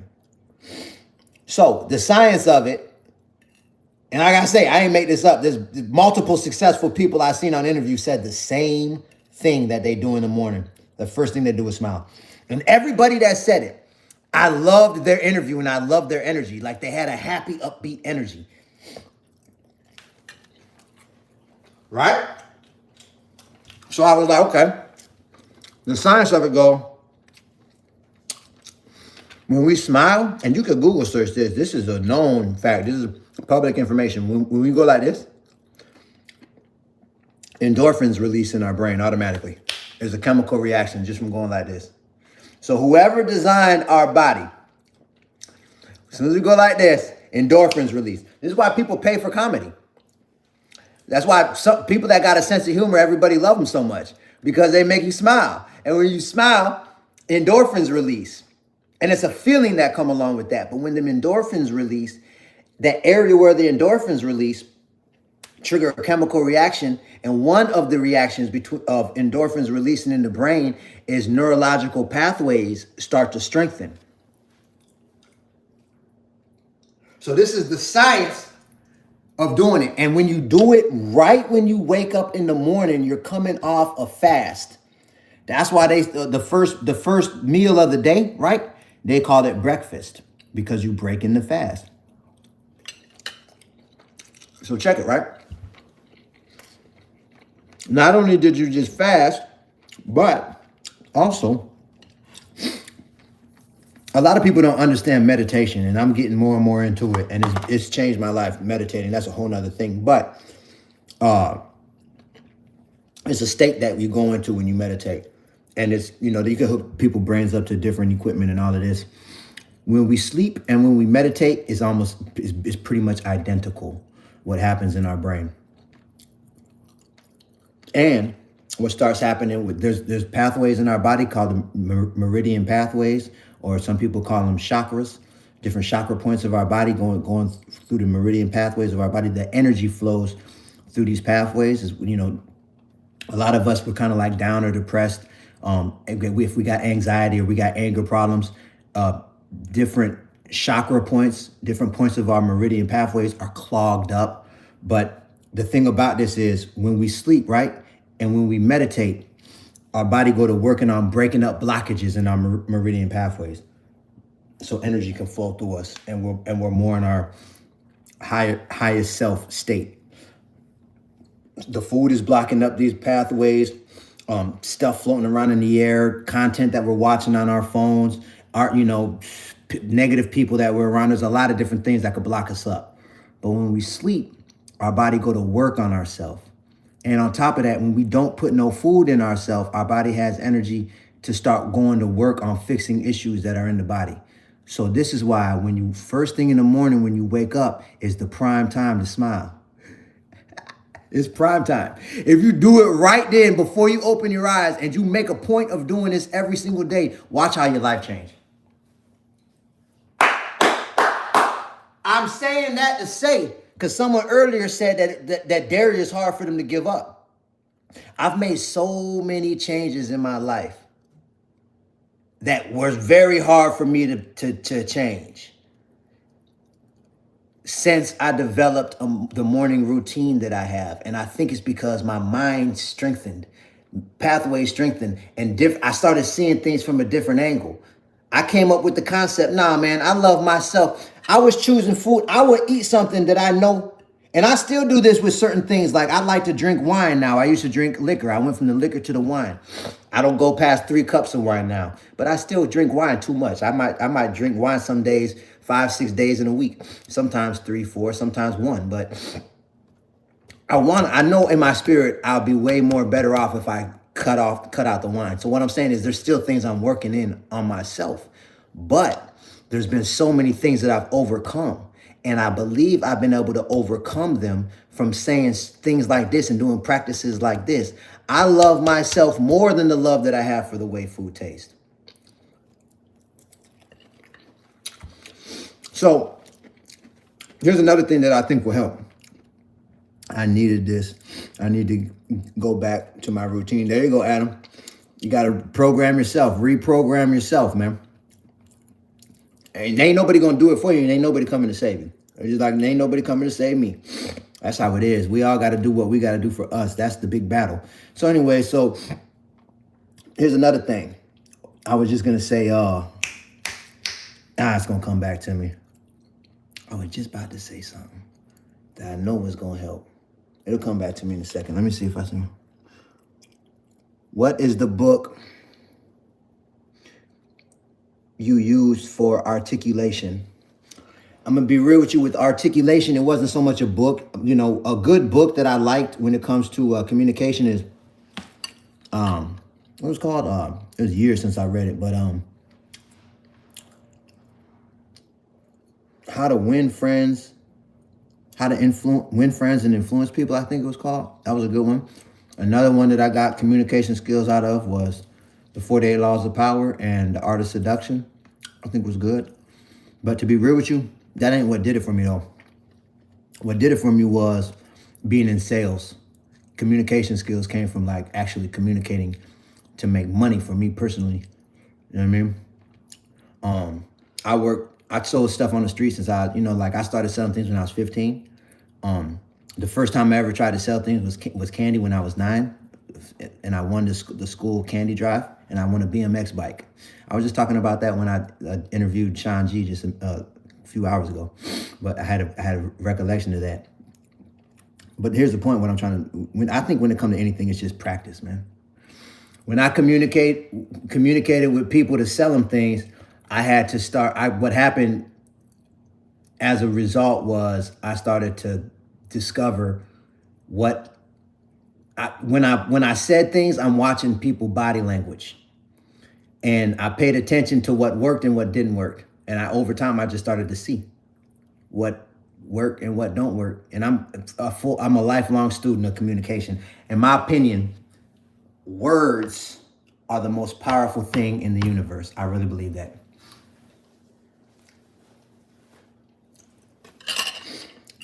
Words. I don't even think most people even come close to grasping the power of words. The words we say out loud and the words we say within our mind. So I'm a forever student of mastering words. Yeah, Dale Carnegie, there you go. He eats fish, not chicken and steak. Oh, someone asked about that. Yeah, pretty much. If I want to eat steak, I'll eat it, but I barely ever do. It messed my energy up now at this point. But when it comes to weight loss, good news. If steak and chicken are one of them things that are hard, that's what I was gonna say. It just came back to me. If steak and chicken is one of them things that's hard for you to quit, I lost 80 pounds still eating chicken, steak, fish, all that. So I wrote my book, and any questions you got, and it was what we've been talking about on this live, how I lost 100 pounds still eating what I like. But this is what I was gonna say, right? Dang, I keep talking and then it keeps slipping right out of my mind. About the chicken, the steak. I should have just went right into it instead of finishing that thought. That's crazy. That's twice. It's going to come back to me. It's going to come back to me. Can you pray for me? I just put a prayer right now. Here we go. Hallelujah, Yahweh. I believe the most powerful thing anyone can do, though, is to pray for themselves intentionally. You know what I mean? And also do research and study, research and study the spirit, Research and study the spirit, man. Read the holy books and reflect on how you're feeling about them. Put the principles to practice and do it consistently. I notice when I kind of get off of my consistency, I keep the Sabbath every week. I keep the holy days, and I try to listen to spiritual content when I'm sleeping, and it keeps me on track. That's kind of like the path I'm on. But I notice if I ever stop and maybe 3-4 days go by I notice I'm not thinking as good, like as godly. And when I get back on my spiritual studies, my when I'm intentional about learning spirit information, and I don't talk too much about that on platforms because everybody got different beliefs, but it helps me. That helps me.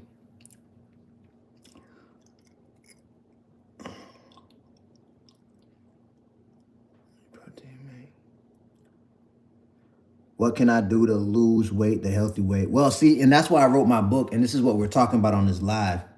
I ain't even eating none of this rice yet. It's a cinnamon rice I made. Not even warm no more. It's still good.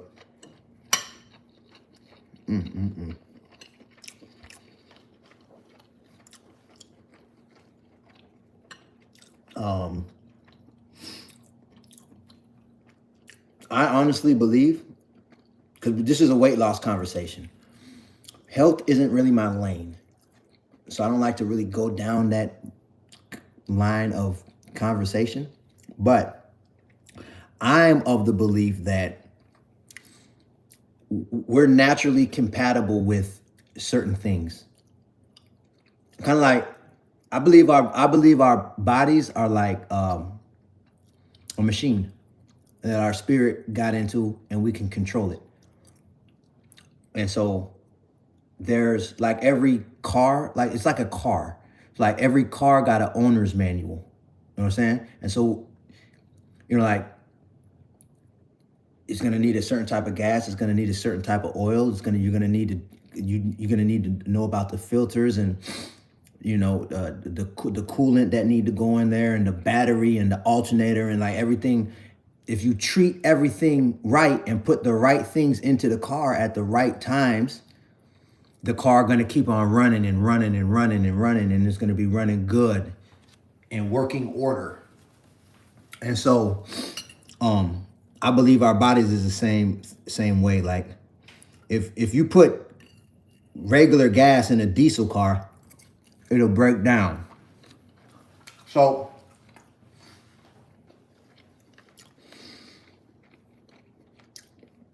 I think just to sum it up, I'm of the belief that our body is compatible with natural things. Natural grains, natural vegetables, natural fruit, meat that's been eating natural things is our body's more compatible with. They actually go into dietary law in the Bible. It blew my mind. They talk about dietary and hygiene laws in the Bible, which I thought was very interesting. And I actually put that as part of my philosophy of what I keep. I actually keep the dietary laws for the most part out of the Bible. What I think the issue for a lot of us when it comes to, like losing weight and being healthy and all of that, I think the issue for a lot of us is we're eating too many processed, unnatural foods, with synthetic ingredients all in the food. The majority of the issue, I think, is all of these different types of processes that food go through and chemical ingredients that's in the mix that we're just not compatible with like that.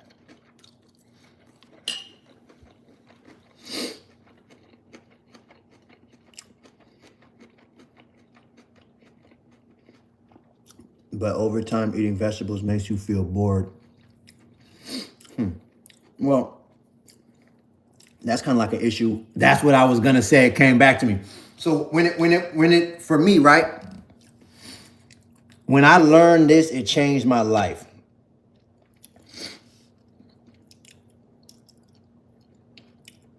Belief trumps desire every time.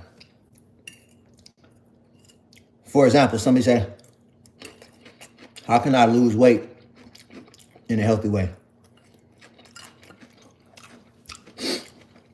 All right. So, and then somebody else said, eating vegetables over time, it gets boring. I get it. So, not only did I not want to do that, I wasn't going to do that. Like, when this was me and before 2014, I knew that animal flesh is part of a balanced diet. Meat is part of a balanced diet. They taught me that in the food pyramid in school. That's how I get my protein. Like what I look like eating vegetables and fruit all day. Like you wildin'. You gonna get skinny and die. That's what I used to think about people. It ain't funny, but it's funny because I'm just being honest. And so I get it. Like I say, I remember when that was me, like it was yesterday. So what I'm saying is this: beliefs trump desire every time. Okay, so the person that said that they want to know how to lose weight in a healthy way, right? So they got a desire to lose weight and choose healthier foods. I mean, because, you got people losing weight with weight loss drugs and surgeries and all different type of other things that could be deemed maybe not the healthiest way to go about things. Who's to say? But this is what I'm saying. You might have a desire to lose weight. So let's say, for example, like me, I was 100 pounds overweight. I wanted to lose those 100 pounds, right? But when I thought about it, I didn't know what to do. I thought that it was the fast food in the beginning. I really did.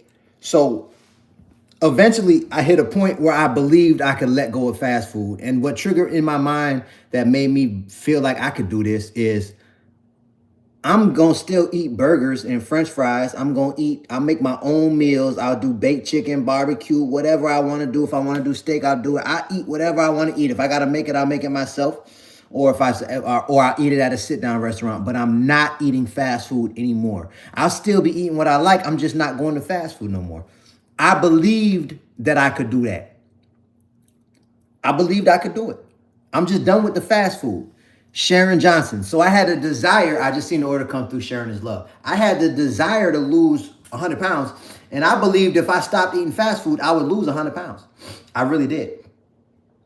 But what happened was I lost 30 pounds, maybe 20 to 30 pounds I lost. And then I stopped losing weight. So listen what I'm saying. 6 months went by, I didn't lose no more weight, and I did not eat fast food one time. So I'm like, it blew me. Like I was blowed. I was like, dang, man. I thought that was the key. I was losing weight. I was getting gassed up. I figured I cracked the code, and then I stopped. And so I still had that desire. I still had that desire to lose the weight. But my belief got messed up because what I believed was going to work didn't. So now I was at a new space mentally. Like, okay, there's a different reason why what I'm doing wrong. So I was thinking maybe it was I need to exercise every day. I was thinking maybe I need to just start counting my calories. Maybe I need to portion control. Maybe I just need to eat once a day. I was thinking different things that I could do. But everything that I thought about doing, when I thought it through, I didn't believe that I could do it every day for the rest of my life. Until I came into the awareness of what enriched grains were. Then I realized, when I came into the awareness, what was taught to me was enriched grains lead to weight gain. So rice can be enriched, flour can be enriched, corn can be enriched, grits can be enriched, flour and everything that flour makes, pizza crust, bread, pasta, cookies, cakes, etc., and rice. All of these things I was eating every day, enriched. But then the good news is they make all of these things in their natural form. I could get natural flour that wasn't put through the enrichment process. I can get natural rice. I can get natural cornmeal, natural grits, right? So I was like, okay. So I could still make cookies with the natural flour. I could still eat bread made with the natural flour. I could still eat pizza made with the natural flour for the crust. I could still eat rice, natural jasmine rice, because I love rice. I could still eat natural pasta instead of the enriched pasta. So I'm like, okay. So now I came across information of something that I believed I could do that would pull me towards my desire. So beliefs, I could desire to lose 100 pounds all day, but if I got an idea that I could do, like, okay, I'm going to get me a gym membership and I'm going to work out an hour a day every day the rest of my life. Some people can do that. Some people love exercising. Some people just real disciplined and they could do that. The people that do that, I bet they believe they could. But for the other people like me and other people out here, you might not really believe that. You might have a desire to exercise every day, but deep down, if you like me, you don't really believe you're gonna do that every day. So the key is choosing desires choosing beliefs that will pull you towards your desire.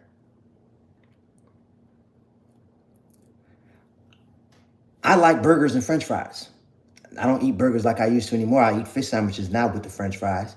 But I liked burgers and French fries. I didn't want to let them go.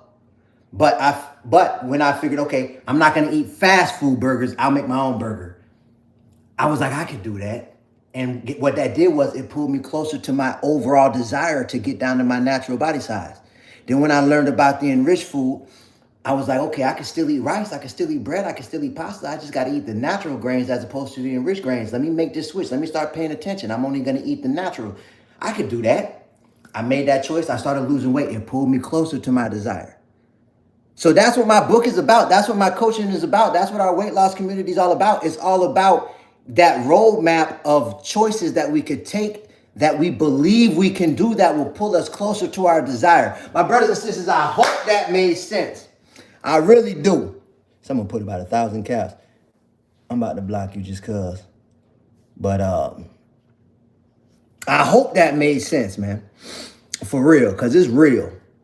I say, man, like we got so many testimonials. I'm a walking testimonial. This was me. You know? The main issue that I was facing, if I had to sum it up, because it's a little more to it than this, but the main issue as far as awareness, I was unaware of the detriment of processed foods and how to identify them and how to identify the same foods that wasn't put through that process. Once I started to identify the natural versions of foods compared to the processed and chemical versions, and I made that switch, a switch at a time, my weight was coming down. I lost 80 pounds over a period of about 3 years. And it could have been faster, but I was making one switch at a time and I was learning it as I was going. You know what I mean? I didn't have a roadmap. That's why I like to give people the game. And that's why I talk about it in my book. And that's why we go over in our coaching programs. So they don't got to go through that learning experience that I had to go through. And you could just apply everything at the same time and get the results quicker.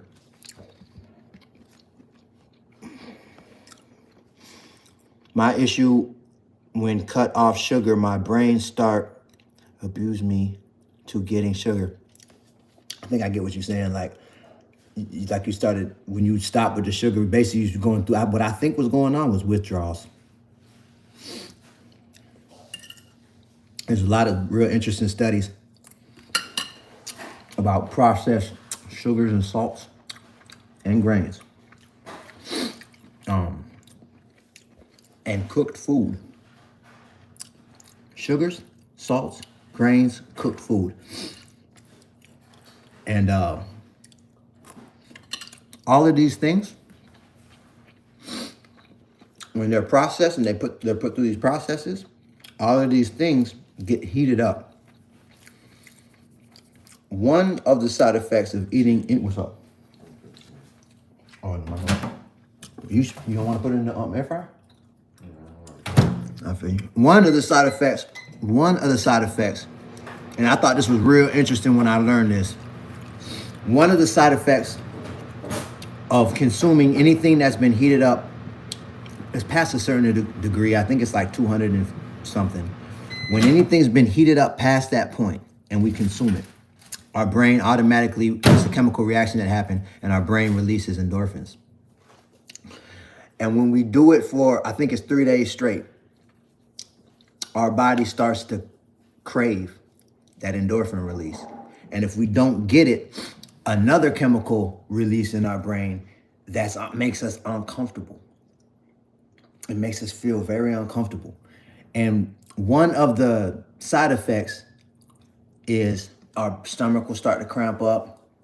Our nerves will start to feel kind of bad, feel bored, unsatisfied, start to get a headache. You know what I mean? And when this happens, people will say,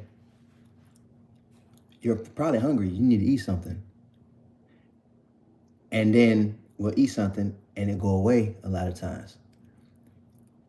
And so in connection to this study, is studies and research that came out and theories that say that it got real bad when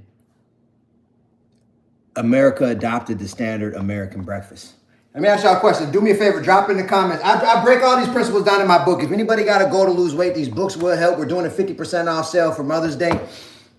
I make it easy to understand how I lost 100 pounds still eating the foods I love to eat. We've helped thousands of people lose weight. I got the discount link underneath my profile picture. If anybody want to grab a copy, feel free. You'll see the discount on the checkout page. This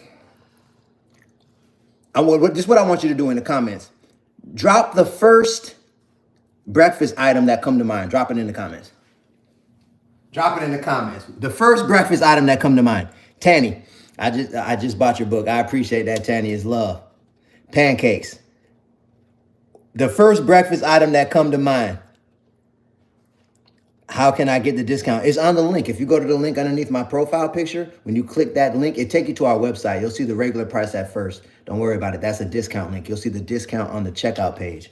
So that's how I go. Pancakes, grits, eggs, oatmeal, egg burger, oatmeal, beans, biscuit, grits, bacon. Someone say fruit. There you go. Rice, shake, eggs, bacon, eggs, fruit, eggs, sausage, eggs, turkey bacon, cereal. So notice the French toast, bread, the majority. Notice the majority of those eggs. When I think about breakfast items, I think eggs, bacon, pancakes, French toast, waffles, grits, hash browns. You know what I'm saying? Sausage. That's what I think about. I think about like IHOP, Denny's, diners. Coffee, muffins, donuts. So there was a person, his name will come back to me, that was hired by the government to do one of the biggest marketing campaigns in American history. And it was the American Breakfast Marketing Campaign. And it was a lot of money pumped into this campaign to make that breakfast. It wasn't always like this. People was waking up eating fruit, salads, all different type of things. Everybody wasn't waking up eating sausage and grits and pancakes. All that happened from marketing. You can't turn around and see a breakfast. You don't see no type of breakfast that's anything else. That ain't no coincidence. This was a strategic campaign. And they say it's because they wanted the first meal of the big food, wanted the first meal of the day to be cooked. So this way, everybody will get that endorphin release first quarter in the morning. And then by around noon, you're going to start going through withdrawals. And you're probably going to eat what? A sandwich, some chips.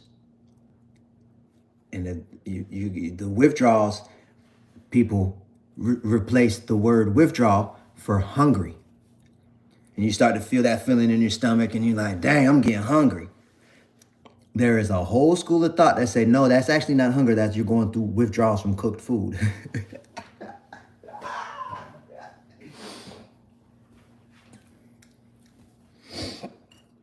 Same symptoms would people be getting off dope and alcohol is very similar symptoms. Start getting emotional, start getting headaches, start getting aggravated, nerves start getting bad. Sometimes people get so hungry, right? Hungry, they'll throw up. If you got any children, right? If you've never had them do a whole fast, have them do a fast. Have them not eat nothing for 24 hours. We started keeping the Day of Atonement, which is one of the holy days. We started keeping that 4 years ago. It's at least 2 or 3 years. One of our children, threw up during the fast. And that's a symptom of withdrawals. People that get off dope, they'll start throwing up. Anybody that know anybody, ever seen anybody that got off dope or heavy alcoholics that got off alcohol, these are all symptoms. So it's something to think about.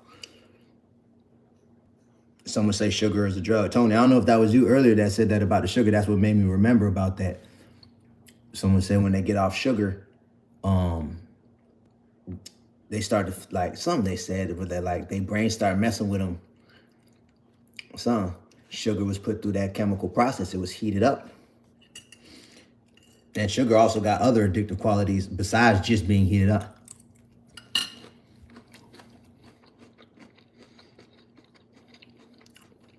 Yeah, they got us good. They got us real good.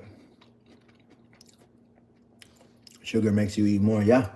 And when you really start to go down the rabbit hole and researching a lot of these ingredients in food and ointment, you know, like lotion and shampoo, soap, medicine.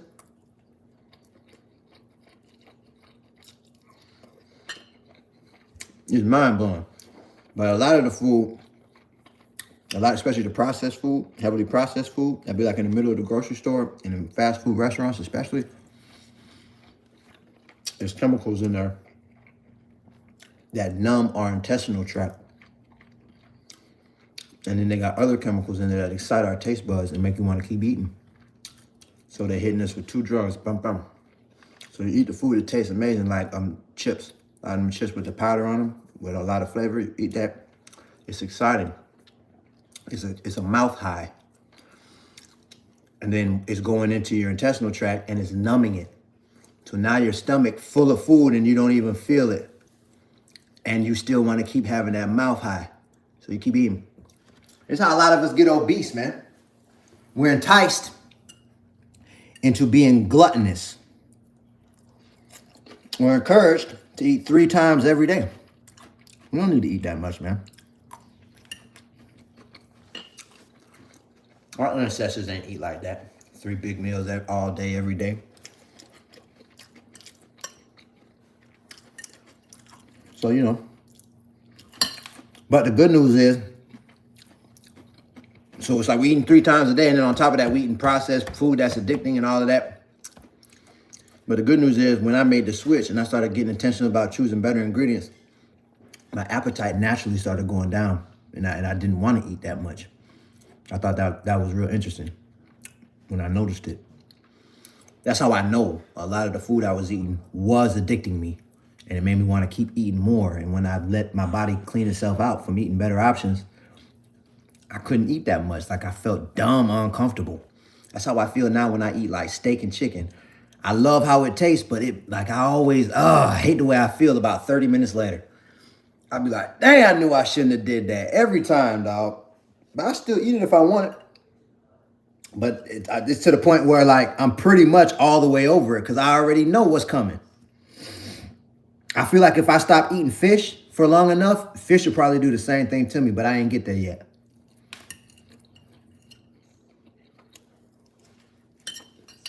No, this meal ain't even hot no more and it's still fire. All praises. What's that? I recommend everyone research. I might want to do that. Neville Goddard. You are God. We are creators. Our words and thoughts create your reality. I'm a big believer in that. I was just talking about the power of words earlier. Shout out Hakeem Anderson.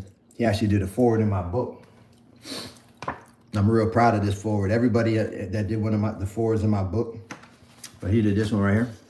Hakeem Anderson, he's 2-time best-selling author, international property owner. He come out of South Africa. But I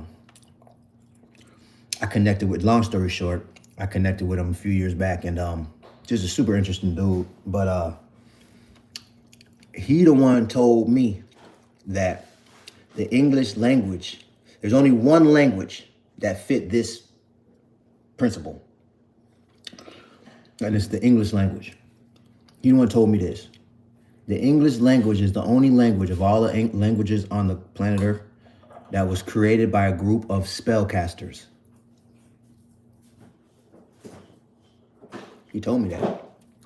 The English language Out of all the languages on planet Earth, there's only been one that was created by a group of real spellcasters. That's why when you write words down, they call it spelling.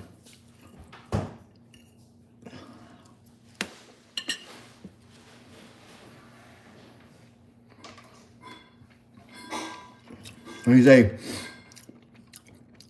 the phonetics of the English language is designed spells. It's built out of the principles of spells. Which, how would you know, how could we know or gauge that if we wasn't taught about it? Like, you know what I'm saying? But just because we don't understand what we're doing, if we're doing it, there's reactions. So when we speak the words into the ethers, it's phonetics of spells, and they come back. The words go out into the ethers and come back. And even more powerful is when you write it down out of your mind and put it into the reality. Like if you write on a piece of paper, it come out of our mind and now it's here. The word is right here. So that's a different type of spell. That's why I believe these books changed my life. I casted the spells into these papers of these books. I wasn't like, you know what I'm saying? Like, I wasn't thinking about none of that growing up. Like I wasn't even thinking about none of that. You feel me? I didn't, all that learning how to read and write and all. I didn't even like to do that, but I did but writing these books changed my life, man.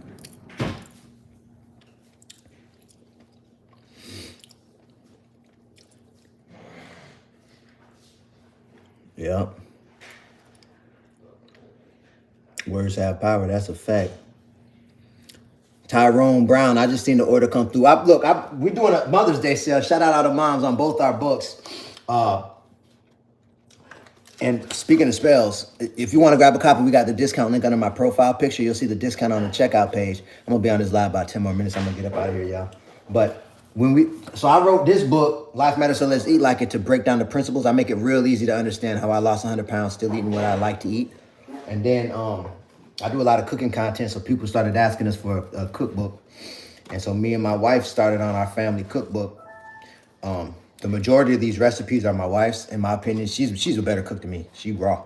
But we both raw.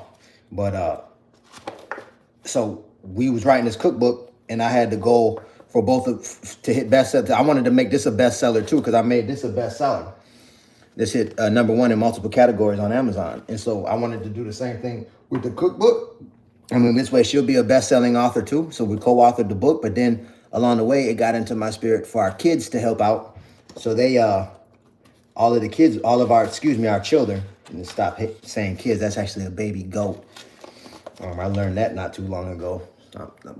Anyway, so this right here are the prayers that they wrote for whoever read them.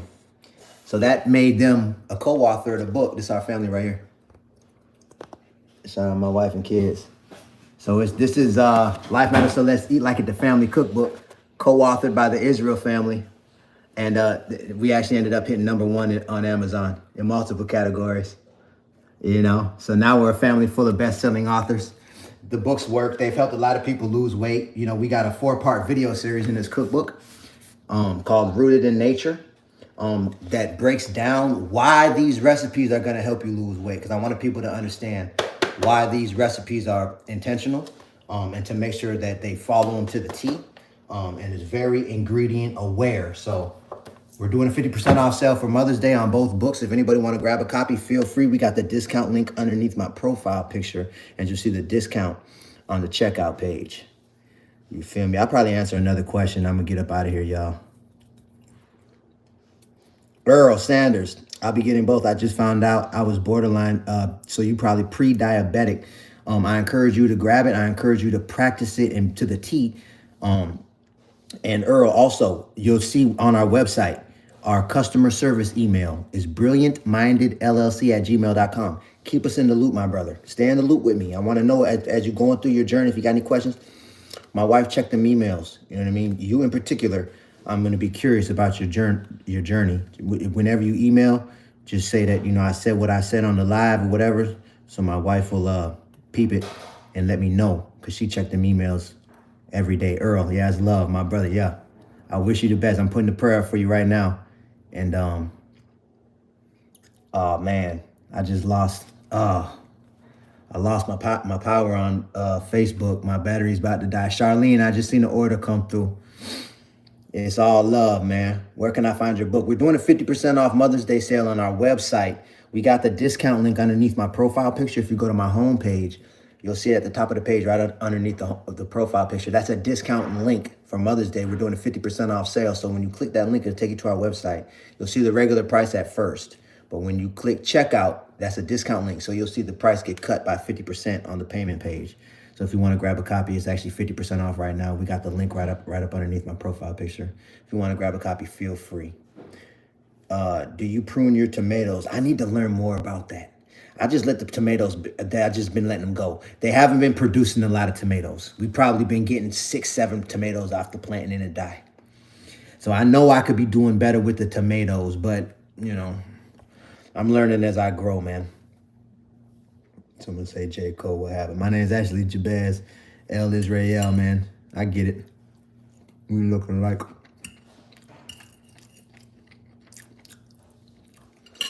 I see that comment like 100 times a day. It's funny. And people be like with the crying emojis. J. Cole, G. Cole, poor Cole, bootleg Cole. 100 times a day. It's like, it's crazy. I'm like, you must have seen somebody else write that comment and thought it was funny, so you writing it too. It ain't no way everybody having the same exact thought. Like, but we are similar, man. I'm looking forward to meeting them. Like the way we look, you know what I'm saying? We got a similar vibe though. I rock with J. Cole, man. I actually stopped listening to rap music though. Like in 2020, I made an intentional. That was one of the best choices I could have ever made. I'm gonna be real. I stopped listening. I used to rap and all. I used to love hip hop. I made beats and all that. I really tried to make it in music. Sam joined Shaw. Sam Juan Shaw. I just seen the order come through. Sam Juan is love. I'm glad I didn't make it in music. I'm gonna be honest with you. I wouldn't have found my purpose like this if I did. But when I stopped listening to rap and I started, listening only to informative podcasts, watching informative videos on YouTube, listening to audiobooks, reading books instead. Not too long after that, my blessings started going up. My energy changed. My perspective changed. I became more valuable. I started becoming more creative, having better thoughts. I just started to be different. People all the time, they be like, dang, you changed a lot, bro. Like, hey, I see you, bro. I see what you've been doing, man. It's live, man. I hear it all the time. But they wasn't with me when I was shooting in the gym, working on myself. They wasn't with me. My wife was. They wasn't with me when I took the TV out the room. They wasn't with me when they would hit me up and they would be, oh man, we going out. What's up? Nah, I'm straight, bro. I'm chilling. If we want to change, we got to be the change, man. That's just how it is. That's just how it is, man. We got to do different things if we want different results. Are you white? How's this? This is white. Or Mrs. Black. This is like a light shade of brown.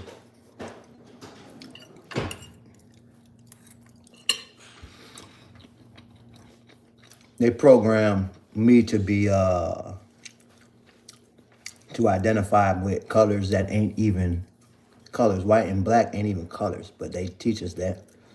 But they program us into identifying with a deceitful color. It's crazy. I don't identify like that.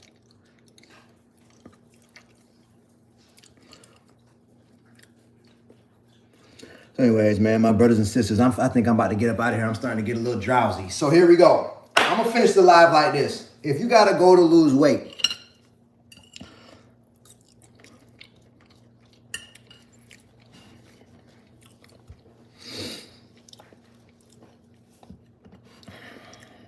I encourage you to fall in love with the truth of where you at. You know, it's kind of like what I was just talking about with the colors and how I was programmed to identify with deceitful colors. Like black and white ain't even colors. You know what I mean? But it's a color game getting played on our minds, right? So that's the truth, right? So okay. When I was, and it's a game of deceit being played on our mind all the time. I used to lie so much, man.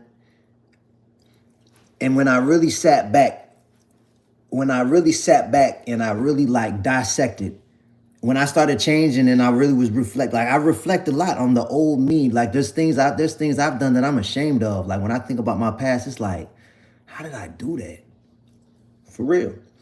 And like, when I try to figure it out, like I try to understand, like, so when it comes to one of the things I'm ashamed of is like how often I chose to lie. And so I don't think it was really all my fault. Deborah Bone, I just seen the order come through, Deborah's love. I don't think it was really all my fault though, because I remember the first lie that I can remember that stand out to me, that was told to me, was Christmas and Santa Claus. I really believed that it was a Santa Claus, man. I really did. What you want to do the dishes? Hey, let me finish, man. I'm gonna be done in like 10 minutes.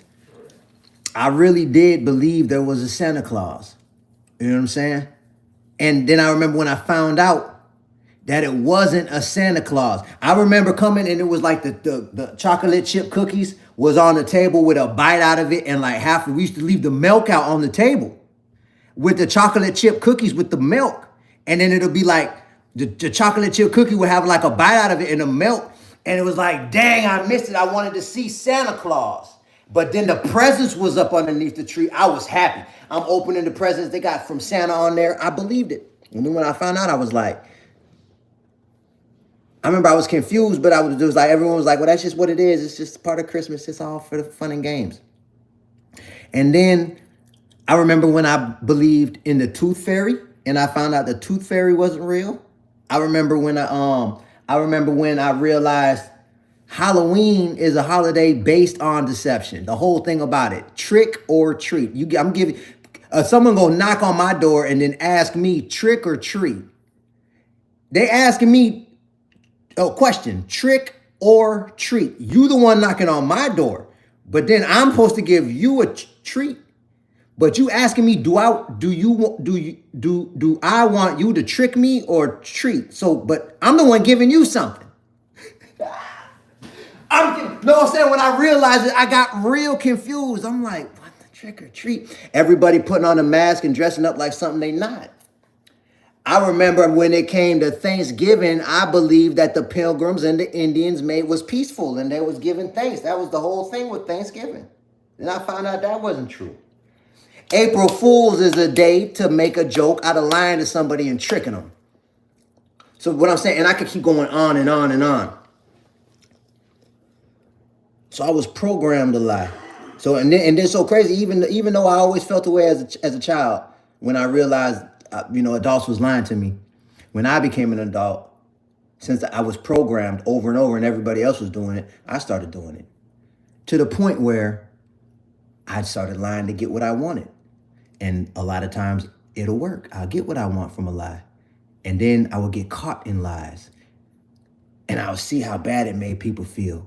But then I was rebellious because that same person, I knew they lied too. So I'm like, how you gonna tell me don't lie? I remember when you lied over here at this time. To the point where I remember the day that I made my mind up to stop eating fast food was the day I walked in the bathroom and I looked at myself in the bathroom and I was holding my stomach in for I would look smaller to myself. I was the only one in the bathroom. There wasn't nobody else in there. I could see if I was in public trying to make myself look smaller to other people. I did that too. But I was in the bathroom by myself, making myself look smaller to myself without even speaking words. So that's what, and I never forget this day. I talk about it in my book. I remember I came in on the bathroom mirror and I looked right at myself and I was like, dang, bro, you lying to yourself. I never forget this moment. I talk about it all the time.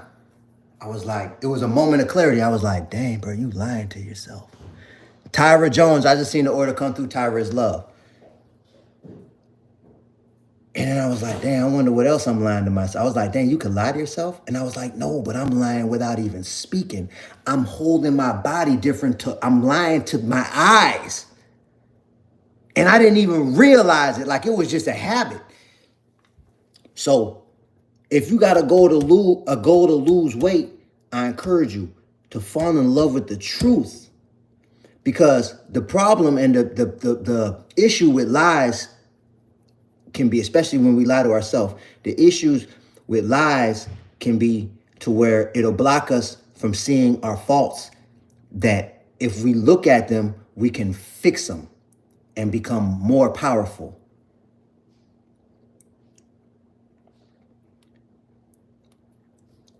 I decided to fall in love with my truth, even when it's uncomfortable. I want to know the uncomfortable truths. I want to know the flaws in myself. When people tell me about flaws in myself, my first initial reaction is to get defensive. But I do my best not to. I might, out of habit, get defensive, but afterwards I'll think about it. And I'm getting to the point now where I'm good at criticism, hearing criticism and being open-minded, because I want to know. I love the truth of where I'm at. If my body is overweight, that's my body telling me a truth. There's something that I'm doing wrong. That's why I'm overweight. My body's showing me the truth. I just gotta love it. Okay, what is it? You know how many people ask me for advice and I go to asking them questions about what they're doing, and everything I ask is a question of depending on how they answer the question, I'll know how I can help them. But every question I ask, they answer like they doing everything perfect. And I'm like, how you overweight? Like I go through my list of questions and, oh yeah, I do that. No, I don't do that. Yeah, I do that. Yeah, I do that. And I know they have the same issue that I used to have. They're in denial. And it's a lot of us in that space. And it's a dangerous space to be in. And I believe we're in denial because we're not in love with the truth of where we're at.